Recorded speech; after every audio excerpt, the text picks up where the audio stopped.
ਨਮਸਕਾਰ, ਸਤਿ ਸ਼੍ਰੀ ਅਕਾਲ, ਆਦਾਬ। ਮੇਰਾ ਨਾਮ ਮਨਦੀਪ ਪੁਨੀਆ ਹੈ ਤੇ ਤੁਸੀਂ ਸੁਣ ਰਹੇ ਹੋ ਪੰਜਾਬੀ ਰੇਡੀਓ USA। ਆਪ ਸਾਰਿਆਂ ਨੂੰ ਪਤਾ ਹੈ ਕਿ ਜਿਹੜਾ ਹਰਿਆਣੇ ਅਤੇ ਪੰਜਾਬ ਦੇ ਕਿਸਾਨਾਂ ਦਾ ਪੇਚਾ ਸੈਂਟਰ ਨਾਲ ਪਿਆ ਹੋਇਆ ਹੈ, ਪਰ ਇਸ ਸਾਰੇ ਕਿਸਾਨ ਅੰਦੋਲਨ ਦੌਰਾਨ ਇੱਕ ਨਵੀਂ ਪਾਰਟੀ ਬਣ ਕੇ ਪੰਜਾਬ ਸਰਕਾਰ ਵੀ ਬਣ ਕੇ ਉੱਭਰੀ ਹੈ ਤੇ ਜਿਹੜਾ ਜਗਜੀਤ ਸਿੰਘ ਡੱਲੇਵਾਲ ਸਾਹਿਬ ਹੈਗੇ ਆ ਕਿਸਾਨ ਆਗੂ, ਉਹ ਵੀ ਭੁੱਖ ਹੜਤਾਲ 'ਤੇ ਬੈਠੇ ਸੀਗੇ, ਮਰਨ ਵਰਤ 'ਤੇ ਬੈਠੇ ਸੀਗੇ ਤੇ ਉਹਨਾਂ ਦੇ ਮਾਮਲੇ 'ਚ ਵੀ ਕਈ ਸਾਰੀਆਂ ਅਪਡੇਟਾਂ ਨੇ। ਸਾਡੇ ਨਾਲ ਹਰਮਨ ਮੌਜੂਦ ਨੇ ਜਿਹੜੇ ਕਿ ਇਸ ਕਿਸਾਨ ਅੰਦੋਲਨ ਦਾ ਪਾਰਟ ਵੀ ਹੈਗੇ ਆ ਤੇ ਲਗਾਤਾਰ ਇਸ ਕਿਸਾਨ ਅੰਦੋਲਨ 'ਚ ਵਿਚਰ ਰਹੇ ਨੇ। ਹਰਮਨ, ਮੈਨੂੰ ਇੱਕ ਗੱਲ ਸਮਝਾਓ ਕਿ ਜਿਹੜਾ 13 ਫਰਵਰੀ ਨੂੰ ਕਿਸਾਨ ਅੰਦੋਲਨ ਚੱਲਿਆ ਸੀਗਾ, ਖਨੌਰੀ ਬਾਰਡਰ ਅਤੇ ਸ਼ੰਭੂ ਬਾਰਡਰ ਤੇ ਮੋਰਚੇ ਲੱਗੇ ਸੀਗੇ, ਉਸ ਤੋਂ ਬਾਅਦ ਅੱਗੇ ਵਧਣ ਦੀ ਕੋਸ਼ਿਸ਼ ਹੋਈ ਪੰਜਾਬੀਆਂ ਦੀ, ਪਰ ਉਹ ਜਿਹੜਾ ਟਕਰਾ ਹੈਗਾ ਉਹ 7-8 ਦਿਨ ਚੱਲਿਆ। 21 ਫਰਵਰੀ ਨੂੰ ਸ਼ੁਭਕਰਨ ਸਿੰਘ ਨਾਂ ਦੇ ਇੱਕ ਨੌਜਵਾਨ ਦੀ ਮੌਤ ਹੋ ਜਾਂਦੀ ਹੈ। ਉਸ ਤੋਂ ਬਾਅਦ ਫਿਰ ਇੱਕ ਖੜੋਤ ਦਿਖਦੀ ਹੈਗੀ ਆ, ਲੋਕ ਸਭਾ ਦੇ ਚੋਣਾਂ 'ਚ ਜਨਤਾ ਬਿਜ਼ੀ ਹੋ ਜਾਂਦੀ ਹੈ। ਉਸ ਤੋਂ ਬਾਅਦ ਹਰਿਆਣੇ ਦੇ ਵਿਧਾਨ ਸਭਾ ਚੋਣ ਆਉਂਦੇ ਨੇ ਤੇ ਕੀ ਇਹ ਜਿਹੜਾ ਅੰਦੋਲਨ ਹੈਗਾ ਇਹ ਲਗਾਤਾਰ ਉਸ ਤੋਂ ਬਾਅਦ ਉਹਦੀ ਕੰਟੀਨਿਊਟੀ ਹੈਗੀ ਆ? ਹਾਂਜੀ ਹਾਂ ਮਨਦੀਪ ਜੀ, ਇਹ ਨਾ ਅੰਦੋਲਨ ਜਦੋਂ 13 ਫਰਵਰੀ ਤੋਂ ਸ਼ੁਰੂ ਹੋਇਆ ਤਾਂ ਅੱਗੇ ਵਧਣ ਦੀ ਕਿਸਾਨਾਂ ਨੇ ਕੋਸ਼ਿਸ਼ ਕੀਤੀ। ਤਾਂ ਜਿਹੜਾ ਰਿਪਰੈਸ਼ਨ ਸੀ ਇਸ ਵਾਰੀ ਅਤੇ ਜਿਹੜਾ ਸਰਕਾਰ ਦਾ ਰਵੱਈਆ ਸੀ ਉਹ ਬਹੁਤ ਜ਼ਿਆਦਾ ਮਤਲਬ ਸਖਤ ਸੀਗਾ। ਅੱਥਰੂ ਗੈਸ ਦੇ ਗੋਲੇ ਤੋਂ ਲੈ ਕੇ ਸਿੱਧੀ ਫਾਇਰਿੰਗ ਤੋਂ ਲੈ ਕੇ, ਤਾਂ ਉਸ ਕਰਕੇ ਬੈਰੀਕੇਡ ਨਹੀਂ ਤੋੜ ਪਾਏ, ਤਾਂ ਨੌਜਵਾਨ ਦੀ ਮੌਤ ਹੋਣ ਕਰਕੇ ਉਹ ਮੋਰਚਾ ਉੱਥੇ ਹੀ ਲਾਉਣ ਦਾ ਫੈਸਲਾ ਕਰ ਲਿਆ ਸੀਗਾ। ਅਤੇ ਉਹ ਤੋਂ ਬਾਅਦ ਚੋਣਾਂ ਦੇ ਦੌਰਾਨ ਭਾਜਪਾ ਨੂੰ ਸਵਾਲ ਪੁੱਛਣ ਦਾ ਮੁਹਿੰਮ ਚੱਲੀ ਚੋਣਾਂ ਦੇ ਵਿੱਚ। ਅਤੇ ਫਿਰ ਉਹ ਤੋਂ ਬਾਅਦ ਸਾਰਾ ਜਿਹੜਾ ਸੀਜ਼ਨ ਹੁੰਦਾ ਗਾ, ਝੋਨੇ ਦਾ ਸੀਜ਼ਨ ਆ, ਉਹ ਸਾਰੇ ਦੇ ਵਿੱਚ ਕਿਸਾਨੀ ਸਾਰੀ ਜਿਹੜੀ ਪੰਜਾਬ ਅਤੇ ਹਰਿਆਣੇ ਦੀ ਆ ਉਹ ਬਿਜ਼ੀ ਰਹਿੰਦੀ ਆ। ਤਾਂ ਉਹਦੇ ਕਰਕੇ ਇੱਕ ਖੜੋਤ ਦਾ ਜਿਹੜਾ ਦੌਰ ਆ ਉਹ ਹਰੇਕ ਵਾਰੀ ਜਦੋਂ ਪਿਛਲਾ ਕਿਸਾਨ ਅੰਦੋਲਨ ਸੀ ਦਿੱਲੀ ਵਾਲਾ ਸਿੰਘੂ ਅਤੇ ਟਿਕਰੀ ਬਾਰਡਰ 'ਤੇ, ਉਦੋਂ ਵੀ ਇਹ ਸਾਰੇ ਪੀਰੀਅਡ ਦੇ ਵਿੱਚ ਇੱਕ ਖੜੋਤੀ ਬਣੀ ਹੋਈ ਸੀਗੀ। ਤਾਂ ਉਹ ਸਮਾਂ ਹੁਣ ਪੂਰਾ ਹੋ ਗਿਆ ਅਤੇ ਐਤਕੀ ਤਾਂ ਮੰਡੀਆਂ ਦੇ ਵਿੱਚ ਵੀ ਦੇਰੀ ਹੋ ਗਈ ਜ਼ਿਆਦਾ, ਮਤਲਬ ਲੋਕਾਂ ਨੂੰ, ਪੰਜਾਬ ਦੇ ਕਿਸਾਨਾਂ ਨੂੰ ਖਾਸ ਕਰਕੇ ਅਤੇ ਹਰਿਆਣੇ ਨੂੰ ਵੀ, ਅਤੇ ਖੱਜਲ ਖੁਆਰੀ ਜ਼ਿਆਦਾ ਕੀਤੀ ਗਈ। ਝੋਨਾ ਟਾਈਮ 'ਤੇ ਨਹੀਂ ਚੱਕਿਆ ਗਿਆ, ਤਾਂ ਉਹ ਜਿਹੜਾ ਸੀਜ਼ਨ ਆ ਮੰਡੀਆਂ ਦਾ ਸੀਜ਼ਨ ਆ ਉਹ ਵੀ ਲੰਬਾ ਚਲਿਆ ਗਿਆ। ਤਾਂ ਹੁਣ ਕਿਸਾਨ ਲਗਭਗ ਮੰਡੀਆਂ ਤੋਂ ਫ੍ਰੀ ਹੋ ਕੇ ਅਤੇ ਆਪਦੀ ਕਣਕ ਦੀ ਬਿਜਾਈ ਕਰਕੇ ਵਿਹਲੇ ਹੋਏ ਨੇ। ਤਾਂ ਅੰਦੋਲਨ ਨੂੰ ਹੁਣ ਅਗਲਾ ਰੂਪ ਦਿੰਦੇ ਹੋਏ ਤਾਂ ਇਹ ਜਿਹੜਾ ਮਰਨ ਵਰਤ ਦਾ ਸੱਦਾ ਦਿੱਤਾ ਗਿਆ ਅਤੇ 6 ਤਰੀਕ ਨੂੰ ਦਿੱਲੀ ਜੱਥਿਆਂ ਦੇ ਰੂਪ ਦੇ ਵਿੱਚ ਅੱਗੇ ਵਧਣ ਦਾ ਸੱਦਾ ਦਿੱਤਾ ਗਿਆ। ਤਾਂ ਇਹ ਨਵੇਂ 2 ਪ੍ਰੋਗਰਾਮ ਨੇ ਦਿੱਤੇ ਅੰਦੋਲਨ ਨੂੰ ਅੱਗੇ ਵਧਾਉਣ ਦੀ ਖਾਤਰ। ਅਤੇ ਜਿਹੜਾ 26 ਨਵੰਬਰ ਤੋਂ ਜਗਜੀਤ ਸਿੰਘ ਡੱਲੇਵਾਲ ਹੋਰਾਂ ਨੇ ਮਰਨ ਵਰਤ 'ਤੇ ਬਹਿਣਾ ਸੀਗਾ, ਉਸ ਤੋਂ ਬਾਅਦ ਫਿਰ ਖਬਰ ਆਈ ਕਿ ਉਹਨਾਂ ਨੂੰ ਤਾਂ ਚੱਕ ਲਿਆ ਗਿਆ, ਲੁਧਿਆਣਾ DMC ਮੈਡੀਕਲ ਕਾਲਜ 'ਚ ਉਹਨਾਂ ਨੂੰ ਭਰਤੀ ਕਰਾਇਆ ਗਿਆ ਅਤੇ ਉਹਦੇ 'ਤੇ ਫਿਰ ਇੱਕ ਤੀਜੀ ਪਾਰਟੀ ਪੰਜਾਬ ਸਰਕਾਰ ਵੀ ਬਣ ਕੇ ਉੱਭਰੀ। ਅਤੇ ਪੰਜਾਬ ਪੁਲਿਸ ਦੇ ਜਿਹੜੇ DIG ਸਾਹਿਬ ਹੈਗੇ ਆ, ਉਹਨਾਂ ਦੀ ਵੀਡੀਓ ਵੀ ਆਈ ਅਤੇ ਉਹਨਾਂ ਨੇ ਵੀ ਬਹੁਤ ਸਾਰੀਆਂ ਗੱਲਾਂ ਕਹੀਆਂ ਕਿ ਅਸੀਂ ਉਹਨਾਂ ਦੀ ਸਿਹਤ ਦਾ ਖਿਆਲ ਕਰਨ ਵਾਸਤੇ ਉਹਨਾਂ ਨੂੰ ਉੱਥੇ ਲੈ ਕੇ ਗਏ ਸੀਗੇ। ਫਿਰ ਡੱਲੇਵਾਲ ਸਾਹਿਬ ਕੱਲ੍ਹ ਸ਼ਾਮ ਨੂੰ ਬਾਹਰ ਵੀ ਆਏ ਨੇ ਅਤੇ ਉਹਨਾਂ ਨੂੰ ਛੱਡ ਦਿੱਤਾ ਗਿਆ, ਜਿਹੜੀ ਡਿਟੇਨ ਉਹਨਾਂ ਨੂੰ ਕੀਤਾ ਗਿਆ ਸੀਗਾ, ਅਤੇ ਉਹ ਮੋਰਚੇ 'ਤੇ ਆ ਗਏ ਹੈਗੇ ਆ ਵਾਪਸ। ਇਹ ਜਿਹੜਾ ਸਾਰਾ ਘਟਨਾਕ੍ਰਮ ਹੈਗਾ, ਇੱਕ ਤਾਂ ਇਹਦੇ ਫੈਕਟਸ ਕੀ ਨੇ ਉਹ ਤੁਸੀਂ ਸਾਰਾ ਇੱਕ ਵਾਰ ਉਹਦੇ 'ਤੇ ਚਾਨਣ ਪਾਓ, ਅਤੇ ਇਹਨੂੰ ਤੁਸੀਂ ਦੇਖ ਕਿਵੇਂ ਰਹੇ ਹੋ ਸਾਰੇ ਮਾਮਲੇ ਨੂੰ? ਦੇਖੋ, 26 ਤਰੀਕ ਨੂੰ ਬੈਠਣੇ, ਕਿਉਂਕਿ 26 ਨਵੰਬਰ ਵੈਸੇ ਇਤਿਹਾਸਕ ਤਰੀਕ ਆ ਕਿ ਪਿਛਲਾ ਕਿਸਾਨ ਅੰਦੋਲਨ ਸ਼ੁਰੂ ਹੋਇਆ ਸੀ, ਤਾਂ ਇਸੇ ਕਰਕੇ ਉਹ ਤਰੀਕ ਮਿਥੀ ਗਈ ਸੀਗੀ ਅਤੇ ਕਿ ਉੱਦਣ ਭੁੱਖ ਹੜਤਾਲ ਜੋ ਮਰਨ ਵਰਤ ਬੇਸਿਕਲੀ ਸ਼ੁਰੂ ਕਰਨਾ ਸੀਗਾ। ਤਾਂ ਰਾਤ ਨੂੰ ਹੀ 25 ਦੀ ਰਾਤ ਨੂੰ ਤਾਂ ਉੱਥੇ ਤੱਕ ਜ਼ਬਰਦਸਤੀ ਬਾਕੀ ਜਿਹੜੇ ਕਿਸਾਨ ਲੀਡਰ ਨੇ ਜਾਂ ਕਿਸਾਨ ਨੇ ਉੱਥੇ, ਉਹਨਾਂ ਨੂੰ ਬਾਹਰ, ਉਹਨਾਂ ਦੇ ਜਿਹੜੇ ਕੈਂਪ ਬਣੇ ਹੋਏ ਨੇ ਉਹਨਾਂ ਨੂੰ ਬਾਹਰੋਂ ਲੋਕ ਲਾ ਕੇ ਵੱਡੀ ਮਾਤਰਾ ਦੇ ਵਿੱਚ, ਵੱਡੀ ਗਿਣਤੀ ਦੇ ਵਿੱਚ ਪੁਲਿਸ ਜਾ ਕੇ ਜਗਜੀਤ ਸਿੰਘ ਡੱਲੇਵਾਲ ਉਹਨਾਂ ਨੂੰ ਉਠਾ ਕੇ ਲੈ ਆਈ। ਇਹ ਸਾਰੀ ਘਟਨਾਕ੍ਰਮ ਰਾਤ ਦੇ 2-2:30 ਵਜੇ ਦਾ ਘਟਨਾਕ੍ਰਮ, 12 ਵਜੇ ਤਾਂ ਮੀਟਿੰਗਾਂ ਕਰਕੇ ਪਈ ਨੇ ਅਤੇ ਉਹ ਤੋਂ ਬਾਅਦ ਦੀ ਇਹ ਘਟਨਾਕ੍ਰਮ ਆ। ਅਤੇ ਉਸ ਤੋਂ ਬਾਅਦ ਪਟਿਆਲਾ ਰੇਂਜ ਦੇ DIG ਦਾ ਜੋ ਮਤਲਬ ਬਿਆਨ ਆਉਂਦਾ ਗਾ ਕਿ ਅਸੀਂ ਉਹਨਾਂ ਦੀ ਸਿਹਤ ਦੀ ਸਾਨੂੰ ਫਿਕਰ ਆ। ਮਤਲਬ ਇਹ ਆਪਦੇ ਆਪ 'ਚ ਹੀ ਮਤਲਬ ਇੱਕ ਨਵੀਂ ਗੱਲ ਸੀਗੀ, ਇਹਦੇ ਬਾਰੇ ਕੋਈ ਅੰਦਾਜ਼ਾ ਨਹੀਂ ਸੀਗਾ ਪੁਲਿਸ। ਹਾਂ, ਇਹ ਕਿਸਾਨ ਅੰਦੋਲਨ ਦੇ ਧਿਆਨ 'ਚ ਸੀਗਾ ਕਿ ਜਦੋਂ ਮਰਨ ਵਰਤ ਸ਼ੁਰੂ ਹੋਊਗਾ ਤਾਂ ਕੁਛ ਦਿਨਾਂ ਬਾਅਦ ਜਦੋਂ ਸਿਹਤ ਵਿਗੜਨ ਲੱਗੂਗੀ ਤਾਂ ਜਿਹੜਾ ਮਰਨ ਵਰਤ ਦਾ ਪ੍ਰੈਸ਼ਰ ਬਣਨਾ ਉਹਨੂੰ ਰੋਕਣ ਦੀ ਖਾਤਰ ਧੱਕੇ ਨਾਲ ਜੋ ਮਰਨ ਵਰਤ 'ਤੇ ਵਿਅਕਤੀ ਬੈਠਾ ਹੈ ਤਾਂ ਉਹਨੂੰ ਉਠਾ ਲੈਂਦੇ ਨੇ ਧਰਨਿਆਂ ਤੋਂ। ਪਹਿਲਾਂ ਵੀ ਪਿਛਲੇ ਅੰਦੋਲਨਾਂ 'ਤੇ ਐਵੇਂ ਹੀ ਹੁੰਦਾ ਰਿਹਾ, ਅਤੇ ਜ਼ਬਰਦਸਤੀ ਉਹਦੇ 'ਤੇ ਡਰਿੱਪ ਲਗਾਉਣੀ ਅਤੇ ਉਹਨੂੰ ਮੈਡੀਕਲ ਉਹਦੇ ਲਗਾ ਦੇਣਾ। ਮਤਲਬ ਬੇਸਿਕਲੀ ਜਿਹੜਾ ਪ੍ਰੈਸ਼ਰ ਆ ਸਰਕਾਰ ਦੇ ਉੱਤੇ ਬਣਦਾ ਗਾ ਉਹਨੂੰ ਘਟਾਉਣ ਦੀ ਖਾਤਰ ਇਹ ਕੋਸ਼ਿਸ਼ ਹੁੰਦੀ ਆ। ਪਰ ਇਹ ਬਿਲਕੁਲ ਨਹੀਂ ਸੋਚਿਆ ਸੀ ਕਿ ਬੈਠਣ ਤੋਂ ਪਹਿਲਾਂ ਹੀ ਇਸ ਤਰੀਕੇ ਦੀ ਰੇਡ ਪਾ ਕੇ ਕਿ ਪੁਲਿਸ ਐਵੇਂ ਉਠਾ ਕੇ ਲੈ ਜਾਏਗੀ। ਇਹ ਸਰਪ੍ਰਾਈਜ਼ ਸੀ ਸਾਰਿਆਂ ਲਈ। ਮਤਲਬ ਜੋ ਧਿਰਾਂ, ਜੋ ਵੀ ਔਰਗਨਾਈਜੇਸ਼ਨ ਉੱਥੇ ਲੀਡਰਸ਼ਿਪ ਇਹ ਸਾਰੇ ਨੂੰ ਪਲਾਨ ਵੀ ਕਰ ਰਹੀਆਂ ਨੇ, ਇਹ ਸਾਡੇ ਸਾਰਿਆਂ ਲਈ ਹੀ ਇੱਕ ਤਰੀਕੇ ਦਾ ਸਰਪ੍ਰਾਈਜ਼ ਸੀਗਾ ਕਿ ਪੰਜਾਬ ਸਰਕਾਰ ਨੇ ਇਹ ਕੀ ਐਕਟ ਕਰਤਾ। ਜਦ ਕਿ ਇਹ ਸਾਰੀਆਂ ਕਿਸਾਨ ਅੰਦੋਲਨ ਦੀਆਂ ਜਿਹੜੀਆਂ ਮੰਗਾਂ ਨੇ ਉਹ ਸਾਰੀਆਂ ਹੀ ਮੰਗਾਂ ਲਗਭਗ ਤੇ ਸੈਂਟਰ ਸਰਕਾਰ ਦੇ ਨਾਲ ਹੀ ਜੁੜੀਆਂ ਹੋਈਆਂ ਨੇ, ਸੈਂਟਰ ਸਰਕਾਰ ਦੀ ਮੰਗ ਕਰ ਰਹੇ ਆ, ਦਿੱਲੀ ਹੀ ਜਾਣ ਦਾ ਸੱਦਾ ਹੈਗਾ। ਤਾਂ ਭਗਵੰਤ ਮਾਨ ਸਰਕਾਰ ਦਾ ਇਹਦੇ 'ਚ ਕੋਈ ਵੀ ਸਟੇਕ ਤੇ ਨਹੀਂ ਲੱਗਿਆ ਹੋਇਆ, ਪਰ ਇਸ ਦੇ ਬਾਵਜੂਦ ਉਹਨਾਂ ਨੇ ਐਵੇਂ ਰਿਐਕਟ ਕੀਤਾਗਾ। ਤਾਂ ਇਹਦੇ 'ਚ ਸਾਡੀ ਤਾਂ ਸਮਝ ਇਹੀ ਬਣ ਜਾ ਕਿ ਭਗਵੰਤ ਮਾਨ ਸਰਕਾਰ ਪਿਛਲੇ ਲੰਮੇ ਟਾਈਮ ਤੋਂ ਹੀ ਕਿਹੜਾ ਸੈਂਟਰ ਸਰਕਾਰ ਦੇ ਦਬਾਅ ਥੱਲੇ ਕੰਮ ਕਰਦੀ ਆ। ਉਹ ਵਾਰ-ਵਾਰ ਪੰਜਾਬ ਦੇ ਵਿੱਚ ਜਦੋਂ ਵੀ ਕੋਈ ਮਸਲੇ ਆਉਂਦੇ ਨੇ ਉਹ 'ਚ ਸੈਂਟਰ ਸਰਕਾਰ ਦੇ ਇਸ਼ਾਰਿਆਂ ਨਾਲ ਕਿਸੇ ਵੀ ਅੰਦੋਲਨ ਨੂੰ, ਕਿਸੇ ਵੀ ਵਿਅਕਤੀਆਂ ਨੂੰ ਜੋ ਸਰਕਾਰ ਦੀ ਆਲੋਚਨਾ ਕਰਦੇ ਨੇ ਜਾਂ ਕੋਈ ਅਲੱਗ ਤਰੀਕੇ ਦੀ ਗੱਲ ਕਰਦੇ ਨੇ, ਉਹਨਾਂ ਨੂੰ ਦਬਾਉਣ ਦੀ ਕੋਸ਼ਿਸ਼ ਕਰਦੀ ਆ, ਉਸੇ ਹੀ ਰਾਹ 'ਤੇ ਪੈਂਦੀ ਆ। ਤਾਂ ਉਹ ਲਾਅ ਐਂਡ ਆਰਡਰ ਦੇ ਮਾਮਲੇ 'ਚ ਪੰਜਾਬ ਇੱਕ ਬਾਰਡਰ ਸਟੇਟ ਆ ਟਾਈਪ, ਜਿਹੜਾ ਇੱਕ ਸੈਂਟੀਮੈਂਟ ਮਾਹੌਲ ਬਣਾਉਣ ਦੀ ਕੋਸ਼ਿਸ਼ ਹੁੰਦੀ ਆ। ਤਾਂ ਉਸ ਮਾਮਲੇ 'ਚ ਜਿਹੜੀ ਭਗਵੰਤ ਮਾਨ ਸਰਕਾਰ ਆ, ਇਹ ਸੈਂਟਰ ਸਰਕਾਰ ਦੀ ਬਿਲਕੁਲ ਪੈਰ 'ਚ ਪੈਰ ਧਰਦੀ ਆ। ਤਾਂ ਉਸੇ ਹੀ ਆਪਦੀ ਅਪਰੋਚ 'ਤੇ ਚੱਲਦੇ ਹੋਏ ਉਹਨਾਂ ਨੇ ਇਹ ਇੱਕ ਮਤਲਬ ਕਦਮ ਉਠਾਇਆ ਗਾ, ਬਿਲਕੁਲ ਹੀ ਜਿਹੜਾ ਗੈਰ ਜਮਹੂਰੀ ਕਦਮ ਸੀ, ਜਿਹਦੇ ਤੋਂ ਹੁਣ ਹਰੇਕ ਵਾਰ ਦੀ ਤਰ੍ਹਾਂ ਇਹਨਾਂ ਦਾ ਐਵੇਂ ਹੁੰਦਾ ਕਿ ਮੁੜ ਕੇ ਲੋਕਾਂ ਦੇ ਦਬਾਅ ਕਰਕੇ ਫਿਰ ਇਹਨਾਂ ਨੂੰ ਯੂ ਟਰਨ ਲੈਣਾ ਪੈਂਦਾ। ਮਤਲਬ ਪੰਜਾਬ ਦੇ ਵਿੱਚ ਤਾਂ ਬਹੁਤੇ ਨੂੰ ਯੂ ਟਰਨ ਦੀ ਸਰਕਾਰ ਵੀ ਕਹਿਣ ਲੱਗ ਗਈ। ਤੇ ਕਈ ਲੋਕਾਂ ਨੇ ਕੁਝ ਸਾਜ਼ਿਸ਼ ਥਿਊਰੀਆਂ ਵੀ ਕੱਢੀਆਂ। ਲੋਕਾਂ ਨੇ ਕਿਹਾ ਕਿ ਜਗਜੀਤ ਡੱਲੇਵਾਲ ਦਾ ਜਿਹੜਾ ਸਾਂਠਗਾਂਠ ਹੈਗੀ ਆ ਉਹ ਪੰਜਾਬ ਸਰਕਾਰ ਨਾਲ ਸੀ, ਤੇ ਪੰਜਾਬ ਸਰਕਾਰ ਨਾਲ ਸੈਟਿੰਗ ਕਰਕੇ ਹੀ ਉਹਨਾਂ ਨੂੰ ਚੱਕਿਆ ਗਿਆ ਸੀਗਾ, ਤਾਂ ਕਿ ਉਹਨਾਂ ਨੂੰ ਕੈਂਸਰ ਵੀ ਹੈਗਾ ਤੇ ਉਹਨਾਂ ਦੀ ਸਿਹਤ ਦਾ ਵੀ ਮਸਲਾ ਸੀਗਾ। ਇਹ ਕਈ ਸਾਰੀਆਂ ਥਿਊਰੀਆਂ ਲਗਾਤਾਰ ਮਾਰਕੀਟ 'ਚ ਹੈਗੀਆਂ, ਇਹਨਾਂ ਨੂੰ ਤੁਸੀਂ ਕਿਵੇਂ ਦੇਖਦੇ ਹੋ? ਦੇਖੋ, ਇਸ ਅੰਦੋਲਨ ਸਾਰੇ ਬਾਰੇ ਹੀ ਪਹਿਲੇ ਦਿਨ ਤੋਂ ਹੀ ਥਿਊਰੀਆਂ ਚੱਲ ਰਹੀਆਂ ਨੇ।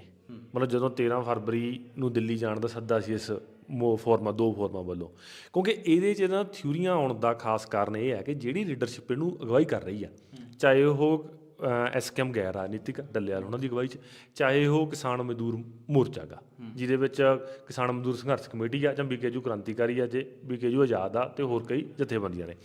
ਤਾਂ ਇਹ ਸਾਰੀਆਂ ਜਥੇਬੰਦੀਆਂ ਉਹ ਨੇ ਜਿਹੜੀਆਂ ਪਿਛਲੇ ਕਿਸਾਨ ਅੰਦੋਲਨ ਦੇ ਵਿੱਚ ਵੀ ਉਦੋਂ ਇੱਕ ਆਪਦੀ ਵੱਖਰੀ ਰਹਿ ਰੱਖਦੀਆਂ ਰਹੀਆਂ ਨੇ, ਤੇ ਉਸ ਪਿਛਲੇ ਕਿਸਾਨ ਅੰਦੋਲਨ ਦੀ ਜਿਹੜੀ ਸਥਾਪਿਤ ਲੀਡਰਸ਼ਿਪ ਆ ਉਹ ਇਸ ਅੰਦੋਲਨ ਦਾ ਹਿੱਸਾ ਨਹੀਂ ਹੈਗੀ।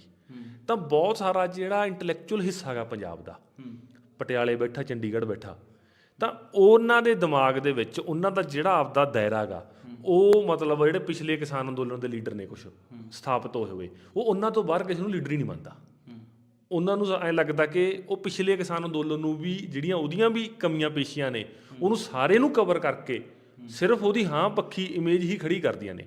ਉਸ ਪਿਛਲੇ ਅੰਦੋਲਨ ਦੀਆਂ ਕਮੀਆਂ ਪੇਸ਼ੀਆਂ ਦੇ ਵਿੱਚੋਂ ਹੀ, ਉਸ ਲੀਡਰਸ਼ਿਪ ਦੀਆਂ ਕਮਜ਼ੋਰੀਆਂ ਦੇ ਵਿੱਚੋਂ ਹੀ ਇਹ ਸਪਲਿੱਟਾਂ ਪਈਆਂ ਨੇ ਕਿ SKM ਗੈਰ ਰਾਜਨੀਤਿਕ ਬਣਿਆ, KMM ਅਲੱਗ ਬਣਿਆ। ਠੀਕ ਆ, ਉਹ ਸਾਰੀ ਇੱਕ ਅਲੱਗ ਬਹਿਸ ਆ ਕਿ ਅੰਦਰ ਕੀ ਮਾਹੌਲ ਸੀ SKM ਦੇ, ਜਿਹਦੇ ਕਰਕੇ ਸਾਰਾ ਕੁਝ ਹੋਇਆਗਾ। ਤਾਂ ਉਸ ਵਕਤ ਵੀ ਇਹ ਅੰਦੋਲਨ ਸ਼ੁਰੂ ਕਰਨ ਤੋਂ ਪਹਿਲਾਂ ਕਿ ਇਲੈਕਸ਼ਨਾਂ ਦਾ ਟਾਈਮ ਆ, ਪਿਛਲੇ ਅੰਦੋਲਨ ਦੀਆਂ ਰਹਿੰਦੀਆਂ ਮੰਗਾਂ ਮਨਾਉਣ ਲਈ ਅੰਦੋਲਨ ਸੀ, ਪਰ ਉਦੋਂ ਦੀ ਇੱਕ ਸਾਜ਼ਿਸ਼ੀ ਥਿਊਰੀ ਦਾ ਉਹ ਸਾਰੇ ਹਿੱਸੇ ਦੇ ਵਿੱਚ ਉਹ SKM ਵੀ ਇਹ ਸਾਜ਼ਿਸ਼ੀ ਥਿਊਰੀਆਂ ਨੂੰ ਮਤਲਬ ਬੜਾਵਾ ਪਹਿਲੇ ਦਿਨ ਤੋਂ ਹੀ ਦੇ ਰਿਹਾ ਇਸ ਅੰਦੋਲਨ ਦੇ ਬਾਰੇ। ਤਾਂ ਉਸੇ ਦੀ ਕੰਟੀਨਿਊਟੀ 'ਚ ਵੀ ਇਹ ਹੈ ਕਿ ਹੁਣ ਮਰਨ ਵਰਤ ਦਾ ਸੱਦਾ ਦਿੱਤਾ, ਭਗਵੰਤ ਮਾਨ ਸਰਕਾਰ ਨੇ ਐਕਸ਼ਨ ਲਿਆ, ਤਾਂ ਉਹਦੇ 'ਚ ਵੀ ਉਹਨੂੰ ਵੀ ਸਾਰਾ ਸਾਜ਼ਿਸ਼ ਦੇ ਰੂਪ 'ਚ ਹੀ ਦੇਖਣ ਦਾ ਰੁਝਾਨ ਆ। ਤਾਂ ਉਹ ਇੱਕ ਮਤਲਬ ਰੁਝਾਨ ਆ ਜਿਹੜਾ ਚੱਲ ਰਿਹਾ ਹੈਗਾ ਕਿ ਉਹ ਇਸ ਲੀਡਰਸ਼ਿਪ ਬਾਰੇ, ਇਸ ਮੋਰਚੇ ਬਾਰੇ ਕਿ ਇੱਕ ਮਤਲਬ ਗੱਲ ਨੂੰ ਜਿਹਨੂੰ ਹਜਮ ਨਹੀਂ, ਅੰਡਰਸਟੈਂਡ ਨਹੀਂ ਕਰ ਪਾ ਰਹੇ ਕਿ ਜਿਹੜਾ ਕਿਸਾਨ ਲਹਿਰ ਆ ਉਹਦੀਆਂ ਮੰਗਾਂ ਮੁਤਾਬਕ SKM ਨਹੀਂ ਪੂਰਾ ਉਤਰੂਗੀ, ਉਹ 'ਚ ਜੋ ਲੂਪ ਹੋਲ ਰਹਿਣਗੇ, ਜੋ ਉਹਦੇ 'ਚ ਵੈਕਿਊਮ ਬਣੂਗਾ, ਉਹ ਕਿਸੇ ਨਾ ਕਿਸੇ ਨੇ ਭਰਨਾ ਗਾ। ਉਹ ਜੋ ਫੋਰਸਾਂ ਨਵੀਂ ਅਲਾਈਨਮੈਂਟ ਦੇ ਨਾਲ ਉਹ ਵੈਕਿਊਮ ਭਰ ਰਹੀਆਂ ਨੇ, ਉਹ ਜਿਹੜਾ ਮਤਲਬ ਫਨੋਮਨਾ ਚੱਲ ਰਿਹਾ ਉਹ ਸਮਝ ਨਹੀਂ ਆ ਰਿਹਾ, ਬਹੁਤ ਲੋਕਾਂ ਦੇ ਹਜਮ ਨਹੀਂ ਹੋ ਰਿਹਾ। ਤਾਂ ਉਹਨਾਂ ਨੇ ਇਸ ਅੰਦੋਲਨ ਦੀ ਹਰੇਕ ਗਤੀਵਿਧੀ ਨੂੰ ਸਾਜ਼ਿਸ਼ ਲਿਆ ਗਾ। ਪਹਿਲਾਂ ਇਹ ਸੀਗਾ ਕਿ ਜੀ ਇਹਨਾਂ ਨੇ ਦਿੱਲੀ ਕਿਤੇ ਨਹੀਂ ਜਾਣਾ, ਇਹਨਾਂ ਨੇ ਭਾਜਪਾ ਨਾਲ ਸੈਟਿੰਗ ਕਰਕੇ ਕੁਝ ਮੰਗਾਂ ਬਣਾ ਕੇ ਵਾਪਸ ਮੁੜ ਆਉਣਾ, ਕਿ ਸਮਝੌਤੇ ਨਾਲ ਸੈਟਿੰਗ ਕਰਕੇ ਗਏ ਨੇ। ਠੀਕ ਆ, ਕਿ ਭਾਜਪਾ ਨੂੰ ਫਾਇਦਾ ਦੇਣ ਦੀ ਖਾਤਰ ਇਹ ਅੰਦੋਲਨ ਸ਼ੁਰੂ ਕਰਾਏਗਾ। ਪਹਿਲਾਂ ਇਹ ਗੱਲ ਆਈ, ਉਹ ਗੱਲ ਸਾਰੀ ਮਤਲਬ ਤੱਥ ਝੂਠਾ ਸਾਬਤ ਹੋ ਗਿਆ। ਉੱਥੇ ਲੋਕ ਲੜੇ, ਲਗਾਤਾਰ ਲੜੇ, ਇੱਕ ਨੌਜਵਾਨ ਦੀ ਮੌਤ ਹੋ ਗਈ। ਠੀਕ ਆ, ਫਿਰ ਉੱਥੇ ਦੂਜਾ ਨੈਰੇਟਿਵ ਚਲਾਤਾ ਕਿ ਜੀ ਮੁੰਡੇ ਮਰਵਾਉਂਦੇ ਨੇ। ਠੀਕ, ਉਸ ਪ੍ਰੈਸ਼ਰ ਉਹ ਨੈਰੇਟਿਵ ਚਲਾਇਆ। ਠੀਕ ਆ, ਫਿਰ ਮੋਰਚੇ ਨੇ ਇਹ ਫੈਸਲਾ ਲੈ ਲਿਆ ਕਿ ਅਸੀਂ ਹੁਣ ਦੁਬਾਰਾ ਅੱਗੇ ਵਧਣ ਦੀ ਕੋਸ਼ਿਸ਼ ਨਹੀਂ ਕਰਾਂਗੇ, ਸਰਕਾਰ ਇੰਨਾ ਰਿਪਰੈਸ਼ਨ ਕਰ ਰਹੀ ਆ, ਅਸੀਂ ਮੋਰਚੇ ਇੱਥੇ ਹੀ ਚਲਾਵਾਂਗੇ। ਠੀਕ ਹੈ, ਪਹਿਲਾਂ ਇਹ ਸੀਗਾ ਕਿ ਇਹ ਭਾਜਪਾ ਨੂੰ ਨੁਕਸਾਨ ਪਹੁੰਚਾਉਣਗੇ, ਫਾਇਦਾ ਦੇਣਗੇ, ਪਰ ਵੋਟਾਂ ਦੇ ਵਿੱਚ ਇਸ ਅੰਦੋਲਨ ਕਰਕੇ ਭਾਜਪਾ ਨੂੰ ਉਲਟਾ ਨੁਕਸਾਨ ਹੋਇਆ। ਪਰ ਉਹ ਸਾਜ਼ਿਸ਼ੀ ਥਿਊਰੀ ਵਾਲੇ ਹੁਣ ਉਹ ਇੱਥੇ ਵੀ ਨਹੀਂ ਖੜੇ। ਹੁਣ ਉਹ ਤੋਂ ਬਾਅਦ ਆ, ਕਿਉਂਕਿ ਭਾਜਪਾ ਨੇ ਇੱਕ ਪੈਂਤੜਾ ਇਹ ਲਿਆ ਗਾ ਕਿ ਹਰਿਆਣੇ ਦੀ ਤਰ੍ਹਾਂ ਪੰਜਾਬ ਦੇ ਵਿੱਚ ਵੀ ਕਿਸਾਨੀ ਨੂੰ, ਜੱਟਾਂ ਨੂੰ, ਜਿਹੜੀ ਜੱਟ ਕਿਸਾਨੀ ਆ, ਕਿਉਂਕਿ ਕਿਸਾਨੀ ਦੇ ਵਿੱਚ ਮੈਜੋਰਟੀ ਡੋਮੀਨੇਟ ਜਿਹੜੀ ਕਾਸਟ ਆ ਉਹ ਜੱਟ ਆ ਪੰਜਾਬ 'ਚ, ਤਾਂ ਉਹਦੇ ਉਲਟ ਇੱਕ ਪੋਲਰਾਈਜ਼ੇਸ਼ਨ ਕਰਨ ਦੀ ਕੋਸ਼ਿਸ਼ ਕਰ ਰਹੀ ਆ। ਉਹ ਵਪਾਰੀ ਵਰਗ 'ਚ ਵੀ ਕਰ ਰਹੀ ਹੈ ਅਤੇ ਦਲਿਤਾਂ 'ਚ ਵੀ ਕਰ ਰਹੀ ਆ। ਉਹ ਇੱਕ ਉਹਦਾ ਪੈਂਤੜਾ ਹੈਗਾ। ਹੁਣ ਉਹਦੇ ਕਰਕੇ ਕਿ ਭਾਜਪਾ ਨੇ ਪੈਂਤੜਾ ਲੈ ਲਿਆ ਕਿ ਜੀ ਇਸ ਕਰਕੇ ਭਾਜਪਾ ਨੂੰ ਫਾਇਦਾ ਦੇ ਰਹੇ ਨੇ, ਇਹ 'ਚ ਸਾਜ਼ਿਸ਼ ਜੋੜਨ ਦੀ ਹੁਣ ਮਤਲਬ। ਪਰ ਜਦ ਕਿ ਸਥਿਤੀ ਇਹ ਹੈ ਕਿ ਜਿਹੜੀਆਂ ਇਹ ਮੰਗਾਂ ਨੇ, MSP ਦੀ ਕਾਨੂੰਨੀ ਗਰੰਟੀ ਆ ਕਿ ਪਾਣੀ ਪੰਜਾਬ ਦਾ ਇੰਨਾ ਥੱਲੇ ਜਾ ਰਿਹਾ, ਝੋਨੇ ਦਾ ਅਲਟਰਨੇਟ ਚਾਹੀਦਾ। ਇਸ ਵਾਰ ਸੈਂਟਰ ਸਰਕਾਰ ਨੇ ਜੋ, ਤੇ ਪੰਜਾਬ ਸਰਕਾਰ ਦੀ ਨਲਾਇਕੀ ਤੇ ਸੈਂਟਰ ਸਰਕਾਰ ਦੀ ਨੀਤੀ ਕਰਕੇ ਜੋ ਪੰਜਾਬ ਦੇ ਕਿਸਾਨ ਮੰਡੀਆਂ 'ਚ ਰੁਲੇ ਨੇ, ਉਹਦੇ ਤੋਂ ਵੀ ਸਾਫ਼ ਸਥਿਤੀ ਇਹ ਹੋ ਰਹੀ ਹੈ ਕਿ ਝੋਨੇ ਦਾ ਅਲਟਰਨੇਟ ਚਾਹੀਦਾ। ਸਰਕਾਰ ਪਿੱਛੇ ਅੜ ਰਹੀ ਆ, ਉਹ ਝੋਨੇ ਦਾ ਅਲਟਰਨੇਟ ਇਹੀ ਬਣੂ ਕਿ ਦੂਜੀ ਫਸਲਾਂ ਤੇ MSP ਹੋਊਗੀ। ਤਾਂ ਇਹ ਪੰਜਾਬ ਦੀ ਕਿਸਾਨੀ ਦੀ ਮੰਗ ਆ ਪਹਿਲੇ ਦੇ ਪੱਧਰ ਤੇ ਕਿ ਝੋਨੇ ਦੇ ਅਲਟਰਨੇਟ ਦੂਜੀਆਂ ਫਸਲਾਂ ਤੇ MSP ਮਿਲੇ। ਹੁਣ ਉਸ ਮੰਗ ਦੀ ਇੰਪੋਰਟੈਂਸ ਕੀ ਆ, ਲੜਨਾ ਚਾਹੀਦਾ ਕਿ ਨਹੀਂ ਚਾਹੀਦਾ, ਉਹ ਇੱਥੋਂ ਤੈਅ ਹੋਣਾ। ਪਰ ਉਹ ਕਹਿੰਦੇ ਨੇ ਕਿ ਜੀ ਇਹ SKM ਨੂੰ ਤੋਂ ਬਿਨਾਂ ਕਿਉਂ ਲੜ ਰਹੇ ਨੇ, ਇਹਦੇ ਇਸ ਕਰਕੇ ਉਹ ਸਾਰਿਆਂ ਨੂੰ ਸਾਜ਼ਿਸ਼ ਸੀ। ਤਾਂ ਇਸ ਕਰਕੇ ਆ ਕਿ ਇਹ ਕੁਝ ਹਿੱਸਾ ਜਿਹੜਾ ਇਸ ਮੋਰਚੇ ਨੂੰ, ਇਸ ਲੀਡਰਸ਼ਿਪ ਦੀ ਜਿਹੜੀ ਲੀਡਰਸ਼ਿਪ ਨੂੰ ਮਾਨਤਾ ਹੀ ਨਹੀਂ ਦੇਣਾ ਚਾਹੁੰਦਾ। ਮਤਲਬ ਉਹਦੇ ਇੱਕ ਪ੍ਰੈਜੁਡਿਸ ਬਣੇ ਹੋਏ ਨੇ ਦਿਮਾਗ ਦੇ ਵਿੱਚ, ਉਹਨਾਂ ਨੂੰ ਮਤਲਬ ਆਊਟ ਆਫ ਦੀ ਬਾਕਸ ਸੋਚਣ ਦੀ ਕਪੈਸਿਟੀ ਨਹੀਂ ਹੈਗੀ। ਉਹ ਸਾਰੇ ਨੈਰੇਟਿਵ ਕੀ ਚਲਾਉਂਦੇ ਨੇ ਜੀ, ਪਿਛਲੇ ਅੰਦੋਲਨ ਦੀ ਜੋ ਪ੍ਰਾਪਤੀਆਂ ਸੀ ਉਹਨੂੰ ਢਾਹ ਲਾਉਣ ਦੀ ਕੋਸ਼ਿਸ਼ ਹੋ ਰਹੀਆਂ ਨੇ। ਬਈ ਪਿਛਲੇ ਅੰਦੋਲਨ ਦੀ ਪ੍ਰਾਪਤੀ ਸਿਰਫ ਇਹ ਸੀਗੀ ਕਿ ਜਿਹੜਾ ਨਵਾਂ ਅਟੈਕ ਆ ਰਿਹਾ ਸੀ 3 ਕਾਨੂੰਨਾਂ ਦੇ ਰੂਪ 'ਚ, ਉਹਨੂੰ ਵਾਪਸ ਕਰਾਇਆ। ਪਰ ਉਹਦਾ ਜਿਹੜਾ ਸਾਰ ਤੱਤ ਆ ਪਾਲਿਸੀ ਦਾ, ਉਹ ਤਾਂ ਲਾਗੂ ਹੋ ਰਿਹਾ। MSP ਵਾਲਾ ਵੀ, MSP ਤੋਂ ਪਿੱਛੇ ਹਟਣਾ, ਸਰਕਾਰੀ ਖਰੀਦ ਤੋਂ ਪਿੱਛੇ ਹਟਣਾ। ਸੈਂਟਰ ਸਰਕਾਰ RDO ਫੰਡ ਰੋਕੀ ਖੜੀ ਆ, ਰੂਰਲ ਡਿਵੈਲਪਮੈਂਟ ਦਾ ਫੰਡ ਰੋਕਿਆ ਹੋਇਆ ਉਹਨਾਂ ਨੇ। ਤੇ ਝੋਨੇ ਦੀ ਖਰੀਦ ਦੇ ਮਾਮਲੇ 'ਚ ਇਸ ਵਾਰੀ ਮਤਲਬ ਪੰਜਾਬ ਦੇ ਵਿੱਚੋਂ FC ਨੇ ਗੋਦਾਮ ਨਹੀਂ ਖਾਲੀ ਕਰੇ, ਤੇ ਉਹ ਸਾਰਾ ਸੰਕਟ ਉਵੇਂ ਖੜਾ ਗਾ। ਉਹ ਪਿਛਲਾ ਅੰਦੋਲਨ 'ਚ 3 ਕਾਨੂੰਨ ਵਾਪਸ ਕਰਾ ਕੇ ਜਿੱਤ ਲਿਆ, ਉਹਦਾ ਮਤਲਬ ਇਹ ਥੋੜ੍ਹੀ ਆ ਕਿ ਉਹ ਜਿਹੜਾ ਸੰਕਟ ਆ ਉਹ ਟਲ ਗਿਆ। ਤਾਂ ਉਹਦੀ ਖਾਤਰ ਲੜਨਾ ਤਾਂ ਹੈਗਾ। ਤਾਂ ਉਹ ਲੜਨ ਦੀ ਖਾਤਰ ਜਿਹੜੀਆਂ ਧਿਰਾਂ ਲੜਨਾ ਚਾਹੁੰਦੀਆਂ ਸੀ ਉਹ ਲੜੀਆਂ। ਉਹਨਾਂ ਨੇ SKM ਦੇ ਬਾਕੀ ਧਿਰਾਂ ਨਾਲ ਵੀ ਬਹੁਤ ਰਾਬਤਾ ਕਰਿਆ, ਉਹ ਵੀ ਉਸ ਸਮੇਂ ਗੱਲ ਹੋ ਗਈ ਸੀ ਕਿ ਅਸੀਂ ਕਿੰਨੇ ਨਾਲ ਮੀਟਿੰਗਾਂ ਕਰੀਆਂ। ਪਰ ਇਸ ਦੇ ਬਾਵਜੂਦ ਕਿ ਜੀ ਇਹ ਤਾਂ ਇਲੈਕਸ਼ਨਾਂ ਵੇਲੇ ਵੀ ਬੈਠੇ ਰਹੇ, ਚੋਣ ਜ਼ਾਬਤੇ ਤੋਂ ਬਾਅਦ ਵੀ ਬੈਠੇ ਰਹੇ। ਬਈ ਇਤਿਹਾਸ ਦੇ ਵਿੱਚ ਕਦੇ ਚੋਣ ਜ਼ਾਬਤੇ ਵੇਲੇ ਅੰਦੋਲਨ ਨਹੀਂ ਸੀ ਹੋਇਆ, ਚਲੋ ਮੰਨ ਲਿਆ। ਪਿਛਲੇ ਕਿਸਾਨ ਅੰਦੋਲਨ ਵਾਂਗੂ 13 ਮਹੀਨੇ ਵੀ ਅੰਦੋਲਨ ਕਦੇ ਨਹੀਂ ਹੋਇਆ। ਦਿੱਲੀ ਦੀਆਂ ਬਰੂਹਾਂ 'ਤੇ ਅੰਦੋਲਨ ਵੀ ਨਹੀਂ ਸੀ ਕਦੇ ਹੋਇਆ, ਉਹ ਵੀ ਪਹਿਲੀ ਵਾਰੀ ਹੋਇਆ ਸੀ। ਤਾਂ ਬਹੁਤ ਚੀਜ਼ਾਂ ਪਹਿਲੀ ਵਾਰੀ ਹੁੰਦੀਆਂ ਨੇ। ਤਾਂ ਸਰਕਾਰ ਵੇਲੇ ਮੋਦੀ ਸਰਕਾਰ ਬਾਰੇ ਸਾਫ਼ ਸੀ ਕਿ ਜੇ ਇਲੈਕਸ਼ਨਾਂ ਦੇ ਦਬਾਅ ਦੇ ਵਿੱਚ, ਦੇਖੋ ਉਹਨਾਂ ਨੇ ਮੀਟਿੰਗਾਂ ਵੀ ਕਰੀਆਂ, ਉਹਨਾਂ ਨੂੰ ਇਲੈਕਸ਼ਨਾਂ ਦਾ ਦਬਾਅ ਸੀ ਕਿ ਕਿਸੇ ਤਰੀਕੇ ਨਾਲ ਮਸਲਾ ਨਿਪਟ ਜੇ, ਤੇ ਮਸਲਾ ਨਹੀਂ ਨਿਪਟਿਆ। ਉਹ ਜੋ ਕਿਸਾਨ ਮੰਗ ਰਹੇ ਸੀ ਉਹ ਨਹੀਂ ਦੇਣ 'ਤੇ ਆਏ। ਪਰ ਇਸ ਦੇ ਬਾਵਜੂਦ ਕਿ ਅਸੀਂ ਜੀ ਇਲੈਕਸ਼ਨਾਂ ਵੇਲੇ ਲੜਨਾ ਹੀ ਨਹੀਂ, ਇਹ ਕਿਹਨੇ ਸਿਧਾਂਤ ਲਿਖਤਾ, ਇਹ ਸਿਧਾਂਤ ਕਿੱਥੋਂ ਆ ਗਿਆ? ਤੇ ਇਸ ਕਰਕੇ ਕਿ ਇਹ ਹੈ ਕਿ ਬਹੁਤ ਹਿੱਸਾ ਪੰਜਾਬ ਦਾ, ਖਾਸ ਕਰਕੇ ਬੁੱਧੀਜੀਵੀ ਤਬਕੇ ਤੋਂ, ਉਹਨੂੰ ਇਸ ਲੀਡਰਸ਼ਿਪ ਬਾਰੇ ਪਹਿਲੇ ਦਿਨ ਤੋਂ ਹੀ ਸ਼ੰਕੇ ਖੜੇ ਕਰ ਰਿਹਾ। ਤਾਂ ਹਰ ਸਟੈਪ ਨੂੰ ਹੀ ਸ਼ੱਕ ਦੀ ਨਿਗਾਹ ਨਾਲ ਦੇਖਦਾ। ਇਹ ਉਹਨਾਂ ਨੂੰ ਅਪੀਲ ਹੀ ਕਰ ਸਕਦੇ ਆ ਕਿ ਉਹ ਥੋੜ੍ਹਾ ਜਿਹਾ ਜਿਹੜੀਆਂ ਗਰਾਊਂਡ ਦੀਆਂ ਰਿਐਲਿਟੀਜ਼ ਨੇ, ਜਿਹੜੀ ਗਰਾਊਂਡ ਦੀ ਰਿਐਲਿਟੀਜ਼ ਦੇ ਵਿੱਚ ਕਿਸਾਨਾਂ ਦੀ ਮੰਗ ਕੀ ਆ ਤੇ ਉਹਦੇ ਵਿੱਚ ਜਿਹੜੀਆਂ ਫੋਰਸਾਂ ਲੜ ਰਹੀਆਂ ਨੇ ਉਹਨਾਂ ਦੀ ਅਸਲ ਹਾਲਤ ਕੀ ਆ, ਮਤਲਬ ਅੱਜ ਤੱਕ ਆਈਡਲਾਈਜ਼ ਕਰ ਰਹੇ ਨੇ, ਆਦਰਸ਼ਵਾਦੀ ਰੂਪ ਦੇ ਵਿੱਚ ਸਾਰੀ ਲੀਡਰਸ਼ਿਪ ਨੂੰ ਪੇਸ਼ ਕਰ ਰਹੇ ਨੇ, ਉਸ ਫਰੇਮਵਰਕ ਦੇ ਵਿੱਚ ਫਸੇ ਹੋਏ ਨੇ, ਤੇ ਉਹ ਗਾਹਾਂ ਉਹੀ ਸੋਸ਼ਲ ਮੀਡੀਆ ਦੇ ਉੱਤੇ ਪ੍ਰਚਾਰ ਰਹੇ ਨੇ। ਤਾਂ ਇਸ ਕਰਕੇ ਉਹਨੂੰ ਸਾਜ਼ਿਸ਼ੀ ਤਰੀਕੇ ਨਾਲ ਦੇਖਣ ਦੀ ਲੋੜ ਨਹੀਂ ਹੈਗੀ। ਜੋ ਘਟਨਾਕ੍ਰਮ ਘਟ ਰਹੀ ਹੈ ਉਹਨੂੰ 2 ਦਿਨ ਮਤਲਬ 2 ਦਿਨਾਂ ਬਾਅਦ ਉਹਨਾਂ ਦੀ ਸਾਜ਼ਿਸ਼ੀ ਥਿਊਰੀ ਹੁੰਦੀ ਹੈ ਜਿਹੜੀ, ਉਹ ਫੇਲ ਹੋ ਜਾਂਦੀ ਹੈ। ਮਤਲਬ ਡੱਲੇਵਾਲਾ ਸਾਹਿਬ ਜੇ ਉਹ ਤੁਹਾਡੀ DMC ਤੋਂ ਵਾਪਸ ਆ ਕੇ ਵੀ ਮਰਨ ਵਰਤ 'ਤੇ ਬੈਠੇ ਨੇ, ਉਹਨਾਂ ਨੇ ਮਰਨ ਵਰਤ ਕੰਟੀਨਿਊ ਕਰ ਲਿਆ, ਠੀਕ ਹੈ। ਤਾਂ ਇਸ ਕਰਕੇ ਉਹਨਾਂ ਨੂੰ ਕਹਿੰਦਾ ਸਾਜ਼ਿਸ਼ੀ ਥਿਊਰੀ ਫੇਸਬੁੱਕ 'ਤੇ ਪ੍ਰਚਾਰਨ ਤੋਂ ਪਹਿਲਾਂ 2 ਦਿਨ ਵੇਟ ਕਰ ਲਿਆ ਕਰਨ, ਜਿਹੜੇ ਤੱਥ ਨੇ ਉਹਨਾਂ ਨੂੰ ਅਨਫੋਲਡ ਹੋਣ ਦੇ ਦਿਆ ਕਰਨ, ਤਾਂ ਗੱਲ ਕਲੀਅਰ ਹੋ ਜਾ ਕਰੂਗੀ। ਅੱਛਾ, ਜਿਹੜਾ 6 ਦਸੰਬਰ ਨੂੰ ਦਿੱਲੀ ਜਾਣ ਵਾਲਾ ਪ੍ਰੋਗਰਾਮ ਹੈ, ਤੁਹਾਨੂੰ ਲੱਗਦਾ ਹੈ ਕਿ ਇਹ ਸਫਲ ਹੋ ਪਾਊਗਾ? ਕਿਉਂਕਿ ਪਿਛਲੀ ਵਾਰ ਵੀ ਖਾਸਾ ਰਿਪਰੈਸ਼ਨ ਹੋਇਆ ਸੀ। ਉਸ ਤੋਂ ਬਾਅਦ ਇਹ ਸਾਰੇ ਗੱਲਾਂ ਦੇ ਵਿੱਚ ਮੈਂ ਸੁਪਰੀਮ ਕੋਰਟ ਦਾ ਵੀ ਜ਼ਿਕਰ ਕਰਨਾ ਚਾਹੂੰਗਾ। ਉਹਨਾਂ ਨੇ ਕਿਹਾ ਕਿ ਟਰੈਕਟਰ ਲੈ ਕੇ ਕਿਸਾਨ ਦਿੱਲੀ ਕਿਉਂ ਆਉਣਾ ਚਾਹੁੰਦੇ ਨੇ, ਅਤੇ ਉਸੇ ਗੱਲ 'ਤੇ ਤੁਸੀਂ ਵੀ ਮੋਹਰ ਲਾ ਰਹੇ ਹੋ ਕਿ ਇਸ ਵਾਰ ਜਿਹੜਾ ਦਿੱਲੀ ਮਾਰਚ ਦਿੱਤਾ ਗਿਆ ਉਹ ਬਿਨਾਂ ਟਰੈਕਟਰਾਂ ਤੋਂ ਦਿੱਤਾ ਗਿਆ। ਕਿ ਬਿਨਾਂ ਟਰੈਕਟਰ ਕਿਸਾਨ ਉੱਥੇ ਜਾ ਪਾਉਣਗੇ? ਕਿ ਉਹਨਾਂ ਨੂੰ ਕਿਸੇ ਖੁੱਲ੍ਹੇ ਜਿਹੇ ਸਟੇਡੀਅਮ 'ਚ ਲਿਜਾ ਕੇ ਇੱਕ ਹਿਸਾਬ ਨਾਲ ਅਰੈਸਟ ਹੀ ਕਰ ਲਿਆ ਜਾਊਗਾ? ਕੀ ਅੰਦੋਲਨ ਉੱਥੇ ਮਤਲਬ ਕਿਵੇਂ, ਕਿਸ ਫਾਰਮ 'ਚ ਉੱਥੇ ਪਹੁੰਚੂਗਾ? ਇਹ ਵੀ ਤਾਂ ਵੱਡੇ ਸਵਾਲ ਨੇ। ਦੇਖੋ ਅਜੇ ਮਤਲਬ ਉਹਦੀਆਂ ਕੀ ਸੰਭਾਵਨਾਵਾਂ ਨੇ, ਉਹ ਪੈਦਲ ਯਾਤਰਾ ਵੀ ਦੇ ਤੌਰ 'ਤੇ ਵੀ ਜੱਥਿਆਂ ਦੇ ਤੌਰ 'ਤੇ ਅੱਗੇ ਵਧਣ ਦਿੰਦੇ ਨੇ ਕਿ ਨਹੀਂ ਦਿੰਦੇ, ਇਹ ਅਜੇ ਕੁਐਸਚਨ ਮਾਰਕ ਹੈ, ਕਲੀਅਰਟੀ ਨਹੀਂ ਹੈਗੀ। ਮਤਲਬ ਸਰਕਾਰ ਕਹਿ ਭਾਵੇਂ ਰਹੀ ਆ, ਪਰ ਉਹ ਜੋ ਕਹਿੰਦੀ ਆ ਉਹ ਕਰਦੀ ਹੈ ਜ਼ਰੂਰੀ ਨਹੀਂ ਹੈਗਾ। ਇਹ ਕੋਈ ਰਿਕਾਰਡ ਹੈ ਨਹੀਂ ਸੈਂਟਰ ਸਰਕਾਰ ਦਾ, ਮੋਦੀ ਸਰਕਾਰ ਦਾ। ਤਾਂ ਇਸ ਕਰਕੇ ਇਹ ਹੈ ਕਿ ਦੇਖੋ ਮੋਰਚੇ ਦੇ ਸਾਹਮਣੇ ਸਵਾਲ ਇਹ ਹੈ ਕਿ ਅੰਦੋਲਨ ਨੂੰ ਅੱਗੇ ਵਧਾਉਣਾ। ਅੰਦੋਲਨ ਨੂੰ ਅੱਗੇ ਵਧਾਉਣ ਦੇ ਲਈ ਜਿਹੜਾ ਇਹ ਹੈ ਕਿ ਸਰਕਾਰ ਦਾ ਜਿਹੜਾ ਰਿਪਰੈਸ਼ਨ ਦਾ ਲੈਵਲ ਰਿਹਾ ਇਸ ਅੰਦੋਲਨ ਦੇ ਉੱਤੇ, ਤਾਂ ਉਹਦੇ ਕਰਕੇ ਮਤਲਬ ਤੁਸੀਂ ਦੁਬਾਰਾ ਉਹੀ ਸਟੈਪ ਲੈਣ ਦੀ ਹਾਲਤ 'ਚ ਨਹੀਂ ਹੈਗੇ। ਮਤਲਬ ਇਹੀ ਹਿੱਸੇ ਨੇ ਉਦੋਂ ਫੇਰ ਰੌਲਾ ਪਾਉਣ ਲੱਗ ਜਾਣਾ ਕਿ ਮੁੰਡੇ ਮਰਵਾਉਣਗੇ। ਮਤਲਬ ਜਿਹੜੇ ਅੱਜ ਕਹਿ ਰਹੇ ਨੇ ਕਿ ਜੀ ਲੀਡਰਸ਼ਿਪ ਮਰਨ ਵਰਤ ਕਰ ਰਹੀ ਆ ਕਿ ਆਪ ਕਿਉਂ ਮਰ ਰਹੇ ਨੇ, ਇਹ ਪੰਜਾਬ ਦੀ ਰਵਾਇਤ ਨਹੀਂ ਹੈਗੀ। ਚਲੋ ਠੀਕ ਆ ਜੀ, ਪੰਜਾਬ ਦੀ ਰਵਾਇਤ ਤਾਂ ਫਿਰ ਲੜਨ ਮਰਨ ਦੀ ਆ, ਨਾਲੇ ਇਹ ਕਹਿੰਦੇ ਨੇ ਲੜਨ ਮਰਨ ਦੀ ਆ। ਜਦੋਂ ਲੜਨ ਮਰਨ ਦੀ ਗੱਲ ਆ ਜਾਂਦੀ ਆ ਉਦੋਂ ਫਿਰ ਲੀਡਰਸ਼ਿਪ ਨੂੰ ਕੋਸਣ ਲੱਗ ਜਾਂਦੇ ਨੇ ਕਿ ਮੁੰਡੇ ਮਰਵਾਉਂਦੇ ਨੇ। ਤਾਂ ਇਸ ਕਰਕੇ ਇਸ ਅੰਦੋਲਨ ਦੇ ਸਾਹਮਣੇ ਬਹੁਤ ਜ਼ਿਆਦਾ ਚੈਲੰਜ ਨੇ।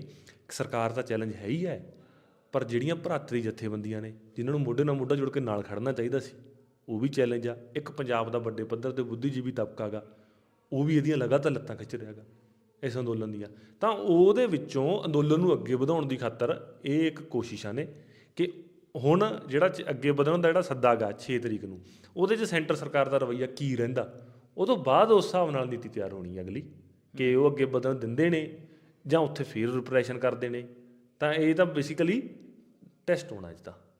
ਤਾਂ ਉਹ ਤੋਂ ਬਾਅਦ ਜੇ ਉਹ ਅੱਗੇ ਵਧਣ ਦਿੰਦੇ ਨੇ ਫਿਰ ਉਹਦੀ ਕੀ ਰੂਪ ਰੇਖਾ ਹੋਊਗੀ, ਉਹ ਫਿਰ ਉਹ ਆਉਣ ਵਾਲੇ ਦਿਨਾਂ ਦੇ ਵਿੱਚ ਤੈਅ ਹੋਊਗੀ। ਇੱਕ ਸੁਪਰੀਮ ਕੋਰਟ ਵਾਲੀ ਗੱਲ ਵੀ ਵਿੱਚ ਰਹਿ ਗਈ। ਜਿਹੜਾ ਸੁਪਰੀਮ ਕੋਰਟ ਜਦੋਂ ਅੰਦੋਲਨ ਇੱਕ ਹਿਸਾਬ ਨਾਲ ਵਿਚਾਲੇ ਦੀ ਸੀਗਾ, ਜੁਲਾਈ ਅਗਸਤ ਸਤੰਬਰ ਦਾ ਜਿਹੜਾ ਮਹੀਨਾ, ਉਦੋਂ ਸੁਪਰੀਮ ਕੋਰਟ 'ਚ ਖਾਸੀਆਂ ਹੀਅਰਿੰਗਾਂ ਹੋਈਆਂ ਇਸ ਮਾਮਲੇ ਨੂੰ ਲੈ ਕੇ। ਉਹਨਾਂ ਨੇ ਰੋਡ ਖੋਲ੍ਹਣ ਦੀ ਵੀ ਗੱਲ ਕਹੀ, ਉਹਨਾਂ ਨੇ ਕਮੇਟੀ ਵੀ ਬਣਾਈ। ਉਸ ਕਮੇਟੀ ਦਾ ਕੀ ਬਣਿਆ, ਕੀ ਉਹਦੇ ਸਿੱਟੇ ਸੀਗੇ ਕਮੇਟੀ ਦੇ, ਕੀ ਉਹਦੀ ਫਾਈਂਡਿੰਗਸ, ਕਿਸਾਨਾਂ ਨੇ ਕੀ ਆਪਣੀ ਗੱਲ ਕੀ ਕਿਹਾ ਉਸ ਕਮੇਟੀ 'ਤੇ ਜਾ ਕੇ, ਕੀ ਗੱਲ ਰੱਖੀ। ਅਤੇ ਹਰਿਆਣੇ ਪੰਜਾਬ ਦੇ DGP ਲੈਵਲ ਦੇ ਲੋਕ ਵੀ ਉਸ 'ਚ ਸ਼ਾਮਲ ਸੀਗੇ। ਪੰਜਾਬ ਹਰਿਆਣਾ ਸਟੇਟ ਦੋਵੇਂ ਸਟੇਟ ਕੀ ਕਹਿ ਰਹੇ ਨੇ, ਅਤੇ ਜਿਹੜਾ ਕੇਂਦਰ ਸਰਕਾਰ ਦਾ ਕੀ ਪੱਖ ਹੈ ਸਾਰੇ ਮਾਮਲੇ 'ਚ, ਉਹ ਤੁਸੀਂ ਜਿਹੜਾ ਜੁਲਾਈ ਅਗਸਤ ਸਤੰਬਰ ਦਾ ਜਿਹੜਾ ਘਟਨਾਕ੍ਰਮ ਹੈਗਾ ਸਾਰਾ, ਉਹ ਵੀ ਸਮਝਾਓ। ਦੇਖੋ ਸੁਪਰੀਮ ਕੋਰਟ, ਦੇਖੋ ਗੱਲ ਸ਼ੁਰੂ ਹੋਈ ਸੀ ਹਾਈ ਕੋਰਟ ਦੇ ਵਿੱਚ ਰਿਟ ਪਟੀਸ਼ਨ ਪਈ ਕਿ ਇਹ ਰਸਤੇ ਖੋਲ੍ਹੇ ਜਾਣ, ਇਸ ਐਵੇਂ ਰਸਤਾ ਜਿਹੜਾ ਸਰਕਾਰ ਨੇ ਰੋਕਿਆ ਗਲਤ ਹੈ। ਤਾਂ ਹਾਈ ਕੋਰਟ ਨੇ ਕਹਿਤਾ ਕਿ ਬੈਰੀਕੇਡ ਉਠਾਓ। ਹਰਿਆਣਾ ਸਰਕਾਰ ਨੂੰ ਆਰਡਰ ਕਰਤਾ। ਹਰਿਆਣਾ ਸਰਕਾਰ ਉਸ ਆਰਡਰ ਦੇ ਖਿਲਾਫ ਸੁਪਰੀਮ ਕੋਰਟ ਗਈ। ਸੁਪਰੀਮ ਕੋਰਟ ਨੇ ਉਹ ਆਰਡਰ ਹਾਈ ਕੋਰਟ ਦਾ ਸਟੇ ਕਰਤਾ ਅਤੇ ਉਹਦੇ 'ਤੇ ਸੁਣਵਾਈ ਸ਼ੁਰੂ ਕਰਤੀ ਇਸ ਮਾਮਲੇ ਦੇ ਉੱਤੇ। ਤਾਂ ਉਸ ਸੁਣਵਾਈ ਦੇ ਵਿੱਚੋਂ ਇੱਕ ਕਮੇਟੀ ਨਿਕਲੀ ਸੁਪਰੀਮ ਕੋਰਟ ਦੀ ਹਦਾਇਤਾਂ ਦੇ ਹਿਸਾਬ ਨਾਲ ਕਿ ਮਤਲਬ ਗੱਲ ਸ਼ੁਰੂ ਹੋਈ ਸੀ ਰਸਤੇ ਖਾਲੀ ਕਰਾਉਣ ਤੋਂ। ਸੁਪਰੀਮ ਕੋਰਟ ਨੇ ਆਪਦੀ ਮਤਲਬ ਦਾਇਰਾ ਜਿਹੜਾ ਦਖਲਅੰਦਾਜ਼ੀ ਕਿ ਕਿਸਾਨਾਂ ਅਤੇ ਸਰਕਾਰ ਦੇ ਵਿੱਚ ਜਿਹੜੀ ਟਰਸਟ ਦਾ ਬੇਭਰੋਸਗੀ ਦਾ ਮਾਹੌਲ ਆ, ਤਾਂ ਇੱਕ ਕਮੇਟੀ ਬਣੂਗੀ। ਉਹ ਕਮੇਟੀ ਕਿਸਾਨਾਂ ਦੀਆਂ ਮੰਗਾਂ ਰਿਪੋਰਟ ਪੇਸ਼ ਕਰੂਗੀ, ਇੱਕ ਪੁਲ ਦਾ ਕੰਮ ਕਰੂਗੀ। ਇਸ ਕਿਸਮ ਦੀ ਸੁਪਰੀਮ ਕੋਰਟ ਦੀ ਜੱਜਮੈਂਟ, ਉਹ ਆਰਡਰ ਆਇਆ ਉਹ। ਤਾਂ ਉਹਦੇ ਤਹਿਤ ਉਹ ਕਮੇਟੀ ਦੇ ਵਿੱਚ ਅਰਥ ਸ਼ਾਸਤਰੀਆਂ ਤੋਂ ਲੈ ਕੇ ਕੁਝ ਬਿਊਰੋਕ੍ਰੇਸੀ ਦੇ ਮੈਂਬਰ ਸ਼ਾਮਲ ਸੀਗੇ। ਤਾਂ ਉਹ ਕਮੇਟੀ ਦੇ ਬਾਰੇ ਮੋਰਚੇ ਦੀ ਜਨਰਲ ਪੋਜੀਸ਼ਨ ਇਹੀ ਰਹੀ ਹੈ ਕਿ ਇਹ ਕਮੇਟੀ ਦੇ ਹੱਥ 'ਚ ਕੋਈ ਤਾਕਤ ਨਹੀਂ ਹੈਗੀ। ਕਮੇਟੀਆਂ ਬਹੁਤ ਬਣੀਆਂ ਨੇ, ਕਮੇਟੀ ਨੇ ਤਾਂ ਆਪਦੀ ਇੱਕ ਵਿਊ ਪੁਆਇੰਟ ਉੱਥੇ ਰੱਖ ਦੇਣਾ ਗਾ ਅਤੇ ਉਹਦਾ ਸਰਕਾਰ ਦੇ ਉੱਤੇ ਵਰਕਿੰਗ ਦੇ ਉੱਤੇ ਕੋਈ ਅਸਰ ਨਹੀਂ ਹੈਗਾ। ਸਾਡੀਆਂ ਮੰਗਾਂ ਆਲਰੇਡੀ ਸੈਂਟਰ ਸਰਕਾਰ ਦੇ ਸਾਹਮਣੇ ਰੱਖੀਆਂ ਹੋਈਆਂ ਨੇ, 4 ਮੀਟਿੰਗਾਂ ਹੋਈਆਂ ਨੇ। ਤਾਂ ਇਸ ਕਰਕੇ ਕੋਈ ਗੱਲ ਦੀ ਕਲੀਅਰਿਟੀ ਦੀ ਕਮੀ ਹੋਵੇ ਇਹ ਤਾਂ ਹੈ ਨਹੀਂ ਗਾ। ਪਰ ਇਸ ਦੇ ਨਾਲ ਹੀ ਕੁਛ ਮਤਲਬ SKM ਗੈਰ ਰਾਜਨੀਤਿਕ ਜਿਹੜੇ ਜਥੇਬੰਦੀਆਂ ਨੇ ਉਹ ਕਮੇਟੀ ਨੂੰ ਮਿਲੀਆਂ ਵੀ, ਕੁਛ ਉਹਨਾਂ ਦੀ ਯੂਨੀਅਨ ਮਤਲਬ ਮੋਰਚੇ ਜਿਹੜੇ ਜਥੇਬੰਦੀਆਂ ਸ਼ਾਮਲ ਸੀ ਉਹਨਾਂ ਦੇ ਕੁਝ ਜਥੇਬੰਦੀਆਂ ਕਮੇਟੀ ਨੂੰ। ਮਜ਼ਦੂਰ ਮੋਰਚਾ ਵੀ ਮਿਲਿਆ ਨਹੀਂ, ਕਿਸਾਨ ਮਜ਼ਦੂਰ ਮੋਰਚੇ ਵੱਲੋਂ ਜਥੇਬੰਦੀਆਂ ਨਹੀਂ ਗਈਆਂ, ਉਹ SKM ਵਗੈਰਾ ਰਾਜਨੀਤਿਕ ਜਥੇਬੰਦੀਆਂ ਵੱਲੋਂ ਗਈਆਂ। ਅਤੇ ਉਹ ਚਲੋ ਉਹ ਐਡਾ ਕੋਈ ਇਸ਼ੂ ਨਹੀਂ ਹੈਗਾ ਕਿ ਮਤਲਬ ਕਿ ਉਹਦੇ 'ਤੇ ਕੋਈ ਮੋਰਚੇ ਦੇ ਵਿੱਚ ਇਹ ਸੀਗਾ ਕਿ ਜਿਹਨੂੰ ਲੱਗਦਾ ਜ਼ਰੂਰੀ ਜਥੇਬੰਦੀਆਂ ਕੁਛ ਨੂੰ ਲੱਗਿਆ ਤਾਂ ਉਹ ਚਲੀਆਂ ਗਈਆਂ। ਠੀਕ ਆ, ਉੱਥੇ ਉਹਨਾਂ ਨੇ ਆਪਦਾ ਵਿਊ ਪੁਆਇੰਟ ਰੱਖਤਾ। ਤਾਂ ਫਾਈਨਲੀ ਕਮੇਟੀ ਨੇ ਸੁਪਰੀਮ ਕੋਰਟ ਦੇ ਸਾਹਮਣੇ ਰਿਪੋਰਟ ਦਿੱਤੀ। ਉਹ ਰਿਪੋਰਟ ਦੇ ਵਿੱਚ ਉਹਨਾਂ ਨੇ ਜੋ ਕਿਸਾਨੀ ਦਾ ਸੰਕਟ ਆ ਪੰਜਾਬ ਅਤੇ ਹਰਿਆਣੇ ਦਾ, ਉਹ ਹਰੀ ਕ੍ਰਾਂਤੀ ਦੇ ਨਾਲ ਜੁੜ ਕੇ ਅਤੇ ਆਮਦਨ ਖੜੋਤ ਦੇ ਵਿੱਚ ਆ, ਇਨਪੁੱਟ ਦੇ ਖਰਚੇ ਨੇ ਜਿਹੜੇ ਲਾਗਤ ਖਰਚੇ ਲਗਾਤਾਰ ਵੱਧ ਰਹੇ ਨੇ, ਕਿਸਾਨੀ ਕਰਜ਼ੇ 'ਚ ਜਾ ਰਹੀ ਆ, ਇਨਵਾਇਰਨਮੈਂਟ ਦਾ ਸੰਕਟ ਆ, ਪਾਣੀ ਥੱਲੇ ਜਾ ਰਿਹਾ। ਇਹ ਜੋ ਰਿਪੋਰਟਾਂ, ਜੋ ਅੰਕ ਨੇ, ਸਰਵੇ ਆਲਰੇਡੀ ਅਵੇਲੇਬਲ ਹੈਗੇ ਨੇ, PAU ਦੇ ਕਰੇ ਹੋਏ ਨੇ, ਚਾਹੇ ਹੋਰ ਇੰਡੀਵਿਜੂਅਲ ਅਰਥ ਸ਼ਾਸਤਰੀਆਂ ਦੇ ਕਰੇ ਹੋਏ ਨੇ, ਉਹ ਸਾਰੇ ਤੱਥਾਂ ਨੂੰ ਘੋਲ ਕੇ ਉਹਨਾਂ ਨੇ ਇਹ ਸੰਕਟ ਦੀ ਸਥਿਤੀ ਰੱਖਤੀ ਕਿ MSP ਕਾਨੂੰਨੀ ਗਰੰਟੀ ਨੂੰ ਇੱਕ ਤਰੀਕੇ ਦਾ ਜਾਇਜ਼ ਕਹਿਤਾ ਕਿ ਜਾਇਜ਼ ਮੰਗ ਹੈ। ਅਤੇ ਹੁਣ ਉਹ ਸੁਪਰੀਮ ਕੋਰਟ ਦੇ ਉੱਤੇ ਡਿਪੈਂਡ ਕਰਦਾ ਅੱਗੇ ਸੁਪਰੀਮ ਕੋਰਟ ਦੇ ਉੱਤੇ ਉਹਦੇ 'ਤੇ ਹੀਅਰਿੰਗ ਆਉਣ ਵਾਲੇ ਦਿਨਾਂ 'ਚ ਹੋਰ ਹੋਊਗੀ। ਇਹ ਤਾਂ ਹੁਣ ਸੁਪਰੀਮ ਕੋਰਟ ਦਾ ਜਿਹੜਾ ਰੈਪੂਟੇਸ਼ਨ ਆ ਹੁਣ ਤਾਂ ਉਹਦੇ 'ਤੇ ਆ ਕਿ ਉਹਨੇ ਕਮੇਟੀ ਬਣਾਈ, ਕਮੇਟੀ ਨੇ ਸਿਫਾਰਸ਼ਾਂ ਵੀ ਕਰਤੀਆਂ, ਕਿਸਾਨਾਂ ਦੇ ਪੱਖ 'ਚ ਕਰਤੀਆਂ। ਹੁਣ ਸੁਪਰੀਮ ਕੋਰਟ ਸੈਂਟਰ ਸਰਕਾਰ ਤੋਂ ਕੁਝ ਬਣਵਾ ਸਕਦੀ ਹੈ। ਇਹ ਤਾਂ ਹੁਣ ਸੁਪਰੀਮ ਕੋਰਟ ਸਭ ਤੋਂ ਬੜੀ ਨਿਆਂਪਾਲਿਕਾ ਇਸ ਦੇਸ਼ ਦੀ, ਇਹ ਤੁਹਾਨੂੰ ਉਹਨੇ ਦੇਖਣਾ ਕਿ ਹੁਣ ਬੋਲ ਉਹਦੇ ਕੋਰਟ 'ਚ ਹੈਗੀ ਆ, ਕੋਰਟ ਦੇ ਬਾਲ ਕੋਰਟ 'ਚ ਆ। ਠੀਕ ਆ, ਤੇ ਤਾਂ ਕਰਕੇ ਆ ਕਿ ਉਹਨਾਂ ਨੇ ਹੁਣ ਅੱਗੇ ਉਹਦਾ ਕੀ ਕਰਨਾ ਹੈਗਾ। ਮਤਲਬ ਵੈਸੇ ਇਕੱਲੇ ਮੋਟੇ ਰੂਪ ਦੇ ਵਿੱਚ ਕਿਸਾਨ ਲੀਡਰਸ਼ਿਪ ਦੇ ਵਿੱਚ ਇਹ ਗੱਲ ਹੈਗੀ ਆ ਕਿ ਇਹ ਕਮੇਟੀਆਂ ਦਾ ਅਸਰ ਸੈਂਟਰ ਸਰਕਾਰ ਤੇ ਬਹੁਤਾ ਹੁੰਦਾ ਨਹੀਂ ਹੈਗਾ। ਤਾਂ ਇੱਕ ਮੋਟੀ ਗੱਲ ਹੈਗੀ ਆ, ਉਹ ਸਾਰੀ ਆਪਣੀ ਗੱਲਬਾਤ 'ਚ ਆ ਗਈ ਹੈਗੀ ਆ। ਤੁਸੀਂ ਮੈਂ ਜੇ ਆਖਰੀ ਸਵਾਲ ਕਰਾਂ ਤੁਹਾਡੇ ਤੋਂ, ਜੇ ਕਨਕਲੂਡਿੰਗ ਰਿਮਾਰਕਸ ਚਾਹਾਂ ਕਿ ਤੁਸੀਂ ਕੀ ਦੇਖ ਰਹੇ ਹੋ ਜਿਹੜਾ ਖਨੌਰੀ ਬਾਰਡਰ ਤੇ ਸ਼ੰਭੂ ਬਾਰਡਰ ਜਿਹੜਾ ਅੰਦੋਲਨ ਚੱਲ ਰਿਹਾ ਉਹ ਕਿਸੇ ਦੁਬਾਰੇ ਕੀ ਲੋਕਾਂ ਦੀ ਆਈਬੋਲਸ ਨੂੰ ਕੈਚ ਕਰ ਪਾਊਗਾ, ਕੀ ਪੰਜਾਬੀਆਂ ਨੂੰ, ਕਿਸਾਨਾਂ ਨੂੰ, ਹਰਿਆਣੇ ਪੰਜਾਬ ਦੀ ਕਿਸਾਨੀ ਨੂੰ ਇਕੱਠਾ ਕਰ ਪਾਊਗਾ, ਕੀ ਉਹ ਕਿਸੇ ਜਿਹੜੇ ਮਕਸਦ ਵਾਸਤੇ ਉਹ ਨਿਕਲਿਆ ਹੋਇਆ ਹੈ MSP ਦੀ ਗਰੰਟੀ ਕਾਨੂੰਨ ਵਾਸਤੇ, ਕੀ ਉਹਨੂੰ ਹਾਸਲ ਕਰ ਪਾਊਗਾ? ਤੇ ਇੱਕ ਵੱਡਾ ਸਵਾਲ ਇਹ ਵੀ ਕਿ ਜਿੰਨਾ ਪੇਚ ਫਸਿਆ ਹੋਇਆ, ਜਿਵੇਂ ਜਿਸ ਹਿਸਾਬ ਨਾਲ ਅੰਦੋਲਨ ਖੜੋ 'ਚ ਹੈਗਾ, ਕੀ ਉਹ ਚੀਜ਼ਾਂ ਨੂੰ ਕਲਿੰਚ ਕਰ ਪਾਊਗਾ? ਆਪਣੇ ਜਿਹੜੇ ਟਾਰਗੇਟ ਹੈਗੇ, ਜਿਹੜੇ ਏਮ ਹੈ, ਉਦੇਸ਼ ਜਿਹੜੇ ਹੈਗੇ ਉਹਨਾਂ ਨੂੰ ਉਹਨਾਂ ਨੂੰ ਹਾਸਲ ਕਰ ਪਾਊਗਾ? ਦੇਖੋ ਮਤਲਬ ਕਰ ਕੀ ਪਾਊਗਾ ਇਹ ਤਾਂ ਦੇਖੋ ਮਤਲਬ ਕਿ ਸਮਾਂ ਹੀ ਦੱਸੂਗਾ ਇਹਦੇ ਬਾਰੇ। ਮਤਲਬ ਇੱਕ ਤਾਂ ਗੱਲ ਸਧਾਰਨ ਹੁੰਦੀ ਹੈ ਕਿ ਤਾਂ ਮਤਲਬ ਲੜ ਰਹੇ ਹਾਂ ਤਾਂ ਜੀ ਜਿੱਤਾਂਗੇ, ਇੱਕ ਤਾਂ ਗੱਲ ਜਨਰਲ ਕਰ ਦੇਣੀ ਆਪਾਂ। ਪਰ ਸਵਾਲ ਇਹ ਨਹੀਂ ਹੈਗਾ ਕੀ ਕਰ ਪਾਊਗਾ, ਸਵਾਲ ਇਹ ਹੈ ਕਿ ਕੀ ਲੜਨ ਦੀ ਲੋੜ ਹੈ। ਮਤਲਬ ਮੇਨ ਮੁੱਦਾ ਇਹ ਆ, ਮਤਲਬ ਉਹਦੇ ਚੋਂ ਚਲੋ ਮੈਂ ਜਿੰਨੀ ਪੱਤਰਕਾਰਿਤਾ ਮੈਂ ਕਰਦਾ, ਮੇਰੇ ਹਿਸਾਬ ਨਾਲ ਤਾਂ ਇਹ ਹੈ ਕਿ ਲੜਨ ਦੀ ਲੋੜ ਹੈਗੀ ਆ। ਹਾਂ ਬਿਲਕੁਲ ਆ ਗਏ, ਜਿੰਨਾ ਸੰਕਟ ਹੈ ਕਿਉਂਕਿ ਇਸ ਵਾਰ ਮੰਡੀਆਂ ਦੀ ਜੋ ਹਾਲਤ ਹੋਈ ਆ, ਜਿਹੜੀ ਗੱਲ ਆ ਰਹੀ ਹੈ ਕਿ ਅਗਲੇ ਸਾਲ ਨੂੰ ਇਹ ਤੋਂ ਵੱਧ ਜ਼ਿਆਦਾ ਮਾੜੀ ਹਾਲਤ ਹੋਣੀ ਆ ਝੋਨੇ ਦੀ ਖਰੀਦ ਨੂੰ ਲੈ ਕੇ। ਤਾਂ ਜੇ ਮਤਲਬ 126 ਦੇ ਮਾਮਲੇ 'ਚ ਕੀ ਹੋਇਆ, ਮਤਲਬ ਇੰਨੀ ਘਾਟ ਲੱਗੀ ਆ ਮਤਲਬ ਕਿਸਾਨਾਂ ਨੂੰ, ਤੇ 1800 ਰੁਪਏ ਤੇ ਵਿਕੀ ਆ। ਮਤਲਬ ਜਿਹੜੇ MSP ਤੋਂ 400 ਰੁਪਇਆ ਰੇਟ ਘੱਟ ਝੋਨਾ ਵੇਚਿਆ ਕਿਸਾਨਾਂ ਨੇ ਪੰਜਾਬ ਦੇ ਨੇ ਇਸ ਵਾਰੇ, ਠੀਕ ਆ। ਤਾਂ ਇਸ ਹਾਲਤ ਦੇ ਵਿੱਚ ਜਿਹੜਾ ਇਹ ਮੰਗ ਹੈ ਇਹ 'ਚ ਮੋਟੇ ਰੂਪ 'ਚ, ਉਹ ਤੋਂ ਬਾਕੀ ਮੰਗਾਂ ਵੀ ਸਾਰੀਆਂ ਮਜ਼ਦੂਰਾਂ ਨਾਲ ਵੀ ਜੁੜੀਆਂ ਹੋਈਆਂ ਨੇ, ਚਾਹੇ ਉਹ ਮਨਰੇਗਾ ਦੀ ਮੰਗ ਹੋ ਗਈ, ਚਾਹੇ ਉਹ ਕਰਜ਼ਾ ਮਾਫੀ ਦੀ ਗੱਲ ਹੋ ਗਈ, ਉਹ ਸਾਰੀਆਂ ਜਾਇਜ਼ ਮੰਗਾਂ ਨੇ। ਜੇ ਕਿਸਾਨੀ ਇਹਨਾਂ ਮੰਗਾਂ ਦੇ ਉੱਤੇ ਨਹੀਂ ਲੜੂਗੀ ਤਾਂ ਆਉਣ ਵਾਲੇ ਸਮੇਂ ਦੇ ਵਿੱਚ ਜਿਹੜਾ ਸਰਕਾਰੀ ਖਰੀਦ ਦਾ ਸਿਸਟਮ ਆ ਉਹ ਖਤਮ ਹੋਊਗਾ, ਖਤਮ ਹੋਣ ਵੱਲ ਵਧੂਗਾ। ਤੇ ਉਹਦਾ ਆਲਟਰਨੇਟ ਇਸ ਫਰੇਮਵਰਕ ਦੇ ਵਿੱਚ ਜੋ ਪੂਰੀ ਦੁਨੀਆ ਦੇ ਵਿੱਚ ਇਕੋਨਮੀ ਦਾ ਸਿਸਟਮ ਚੱਲ ਰਿਹਾ, ਉਹਦੇ 'ਚ ਕਾਰਪੋਰੇਟ ਫਾਰਮਿੰਗ ਤੇ ਕੰਟਰੈਕਟ ਫਾਰਮਿੰਗ ਹੀ ਉਹਦਾ ਆਲਟਰਨੇਟ ਬਣੂਗੀ। ਤੇ ਇੱਕ ਹਿਸਾਬ ਨਾਲ ਕਿਸਾਨਾਂ ਤੋਂ ਉਹਨਾਂ ਦੀ ਖੇਤੀ ਕਾਰਪੋਰੇਟਾਂ ਵੱਲ ਜਾ ਰਹੀ ਹੈ। ਬਿਲਕੁਲ, ਉਹ ਜਦੋਂ ਜਿਹੜੀ ਹੁਣ ਮਤਲਬ ਗੱਲ ਇਹ ਹੈ ਕਿ ਜੇ ਸਰਕਾਰੀ ਖਰੀਦ ਟੁੱਟੂਗੀ ਤਾਂ ਕਿਸਾਨ ਖੁੱਲੀ ਮੰਡੀ 'ਚ ਜਾਣਗੇ। ਖੁੱਲੀ ਮੰਡੀ 'ਚ ਵਪਾਰੀਆਂ ਹੱਥੋਂ ਉਹਨਾਂ ਦਾ ਸ਼ੋਸ਼ਣ ਹੋਣਾ ਉਹ ਦੂਜੀਆਂ ਫਸਲਾਂ ਦੇ ਮਾਮਲੇ 'ਚ ਹੁੰਦਾ ਵੀ ਆ। ਐਤਕੀ ਆਪਾਂ ਦੇਖ ਲਿਆ ਕਿ ਐਤਕੀ ਹੀ ਸੈਲਰ ਵਾਲਿਆਂ ਨੇ ਵੀ ਬਹੁਤ ਫਾਇਦਾ ਉਠਾਇਆ। ਇਹ ਸਾਰਾ ਜਿਹੜਾ ਕ੍ਰਾਈਸਿਸ ਪੈਦਾ ਹੋਇਆ ਉਹਦੇ 'ਚ ਵਪਾਰੀਆਂ ਨੇ ਬਹੁਤ ਫਾਇਦਾ ਵੀ ਲਿਆ ਇਹ ਸਾਰੀ ਸਥਿਤੀ ਦਾ। ਬਾਸਮਤੀ ਦਾ ਹਾਲ ਦੇਖ ਲਓ, ਬਾਸਮਤੀ ਪ੍ਰਾਈਵੇਟ ਖਰੀਦ ਹੈ, MSP ਨਹੀਂ ਹੈਗੀ, ਸਰਕਾਰੀ ਖਰੀਦ ਨਹੀਂ। ਤਾਂ ਬਾਸਮਤੀ ਦਾ ਰੇਟ ਐਤਕੀ ਕਿੰਨਾ, ਜਦੋਂ ਕਿਸਾਨਾਂ ਮੰਡੀ 'ਚ ਫਸਲ ਸੀਗੀ ਉਦੋਂ ਬਾਸਮਤੀ ਦਾ ਰੇਟ ਪਿਛਲੀ ਵਾਰ ਨਾਲੋਂ 400 ਤੋਂ 700 800 ਤੱਕ ਰੇਟ ਘੱਟ ਮਿਲਿਆ। ਤੇ ਜਦੋਂ ਮੰਡੀ ਫਸਲਾਂ 'ਚ ਗਈ ਉਹਦੀ ਬਾਸਮਤੀ ਦਾ ਰੇਟ ਉੱਪਰ ਹੋ ਗਿਆ, ਠੀਕ ਆ। ਕਿਉਂਕਿ ਖੁੱਲੀ ਮੰਡੀ ਦਾ ਜਿਹੜਾ ਸਿਧਾਂਤ ਆ ਉਹਦੇ 'ਚ ਕਿਸਾਨਾਂ ਦੀ ਲੁੱਟ ਬਹੁਤ ਵੱਡੇ ਪੱਧਰ 'ਤੇ ਹੋਣੀ ਆ। ਤੇ ਜੇ MSP ਕਾਨੂੰਨੀ ਗਰੰਟੀ ਇੱਕ ਕਿਸਾਨ ਅੰਦੋਲਨ ਦੀ ਜਿਹੜੀ ਮੰਗ ਉੱਠੀ ਆ ਤਾਂ ਇਹ ਖੁੱਲੀ ਮੰਡੀ ਦੀ ਜਿਹੜੀ ਲੁੱਟ ਤੋਂ ਬਚਣ ਦਾ ਇੱਕ ਤਰੀਕਾ ਲੱਭਿਆਗਾ ਕਿਸਾਨ ਲਹਿਰ ਨੇ। ਤਾਂ ਇਹਦੀ ਖਾਤਰ ਲੜਨਾ ਹਰ ਹਾਲਤ ਦੇ ਵਿੱਚ ਜ਼ਰੂਰੀ ਆ। ਤੇ ਇਸ ਅੰਦੋਲਨ ਦਾ ਦੇਖੋ ਅਸਰ ਤਾਂ ਪਿਆ ਹੀ ਆ। MSP ਦਾ ਕਾਨੂੰਨੀ ਗਰੰਟੀ ਐਤਕੀ ਮੇਨ ਜਿਹੜੀ ਵਿਰੋਧੀ ਧਿਰ ਆ ਦੇਸ਼ ਦੀ ਰਾਜਨੀਤੀ ਦੇ ਵਿੱਚ, ਕਾਂਗਰਸ ਪਾਰਟੀ ਇਹਨਾਂ ਦੇ ਮੈਨੀਫੈਸਟੋ 'ਚ ਵੀ ਪਾਇਆ। ਤਾਂ ਇਹ ਕਿ ਇੱਕ ਪੂਰੀ ਮੇਨ ਜਿਹੜਾ ਪਾਰਲੀਮੈਂਟਰੀ ਇਲੈਕਸ਼ਨ ਆ ਉਹਦੇ ਏਜੰਡੇ ਦੇ ਵਿੱਚ ਆਇਆ ਇਹ ਮੰਗ। ਤਾਂ ਇਹ ਅੰਦੋਲਨ ਦੀਆਂ ਕੁਛ ਹੱਦ ਤੱਕ ਪ੍ਰਾਪਤੀਆਂ ਹੈਗੀਆਂ ਨੇ ਕਿ ਉਹਨੇ ਇਸ ਚੀਜ਼, ਜਿਵੇਂ ਪਹਿਲਾਂ 3 ਕਾਨੂੰਨਾਂ ਬਾਰੇ ਗੱਲ ਸਥਾਪਿਤ ਹੋ ਗਈ ਸੀ, ਉਹ ਮਤਲਬ 1.5 ਸਾਲ ਬਾਅਦ ਵਾਪਸ ਹੋਇਆ, ਉਵੇਂ ਇਹ ਜਿਹੜਾ ਮੰਗ ਆ ਜਿਹੜੀ ਕਿਸਾਨਾਂ ਦੀ, ਇਹ ਇਸ ਅੰਦੋਲਨ ਨੇ ਸਥਾਪਿਤ ਕਰਤੀ। ਪਹਿਲੀ ਗੱਲ ਹੈ ਕਿ ਆਪਾਂ ਜਦੋਂ ਕਹਿੰਦੇ ਹਾਂ ਕਿ ਅੰਦੋਲਨ ਸ਼ੁਰੂ ਕਰਦਾ ਪਹਿਲਾਂ ਪ੍ਰੋਪੇਗੈਂਡਾ ਮੰਗ ਸਥਾਪਿਤ ਹੁੰਦੀ, ਉਹਦੇ 'ਤੇ ਸੰਘਰਸ਼ ਚੱਲ ਰਿਹਾ। ਹੁਣ ਉਹ ਸੰਘਰਸ਼ ਅੱਗੇ ਕਿਸ ਦਿਸ਼ਾ ਵੱਲ ਵੱਧ ਪਾਉਂਦਾ ਗਾ, ਉਹਦੇ 'ਚੋਂ ਕੀ ਰਿਜ਼ਲਟ ਆਉਂਦੇ ਨੇ, ਮਤਲਬ ਰਿਜ਼ਲਟ ਪੋਜ਼ਿਟਿਵ ਹੀ ਆਉਣਗੇ, ਉਹ ਕਿੰਨੇ ਪੋਜ਼ਿਟਿਵ ਹੁੰਦੇ ਨੇ ਆਉਣ ਵਾਲਾ ਸਮਾਂ ਦੱਸੂਗਾ।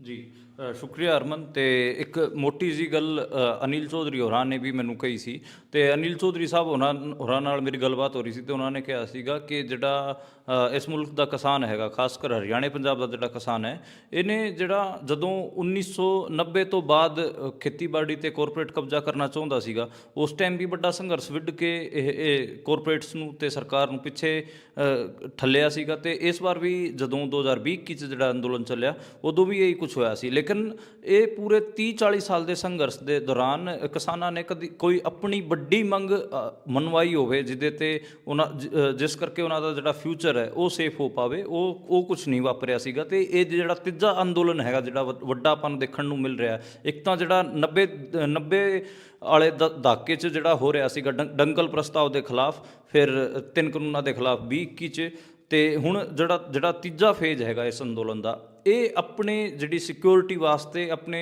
ਫਿਊਚਰ ਵਾਸਤੇ ਜਿਹੜਾ MSP ਦਾ ਗਰੰਟੀ ਕਾਨੂੰਨ ਮੰਗਣ ਦੀ ਜਿਹੜੀ ਗੱਲ ਹੈ, ਇਹ ਕਿਤੇ ਨਾ ਕਿਤੇ ਕਾਰਪੋਰੇਟਾਂ ਦੇ ਦਰਵਾਜ਼ੇ 'ਚ ਇੱਕ ਇੰਪੋਰਟੈਂਟ ਕਿੱਲ ਹੈਗੀ ਆ ਜਿਹੜੇ ਕਿ ਕਿਸਾਨ ਠੋਕਣਾ ਚਾਹੁੰਦੇ ਨੇ।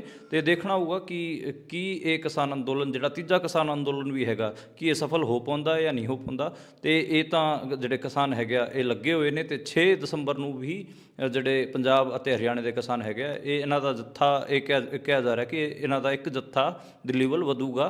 ਤੇ ਉਸ ਸਾਰੇ ਦੀ ਰਿਪੋਰਟਿੰਗ ਅਸੀਂ ਤੁਹਾਡੇ ਤੱਕ ਪਹੁੰਚਾਵਾਂਗੇ। ਤਦ ਤੱਕ ਤੁਸੀਂ ਦੇਖਦੇ ਅਤੇ ਸੁਣਦੇ ਰਹੋ ਪੰਜਾਬੀ ਰੇਡੀਓ USA। ਆਪਾਂ ਆਪਣੀ ਦੁਬਾਰੇ ਮੁਲਾਕਾਤ ਹੋਊਗੀ ਨਈ ਖਬਰਾਂ ਨਾਲ, ਨਏ ਐਨਾਲਿਸਿਸ ਨਾਲ, ਤੇ ਜਿਹੜੀ ਗਰਾਊਂਡ ਰਿਪੋਰਟਾਂ ਹੈਗੀਆਂ ਕਿਸਾਨ ਅੰਦੋਲਨ ਤੋਂ, ਉਹ ਵੀ ਅਸੀਂ ਤੁਹਾਡੇ ਤੱਕ ਪਹੁੰਚਾਉਂਦੇ ਰਹਾਂਗੇ।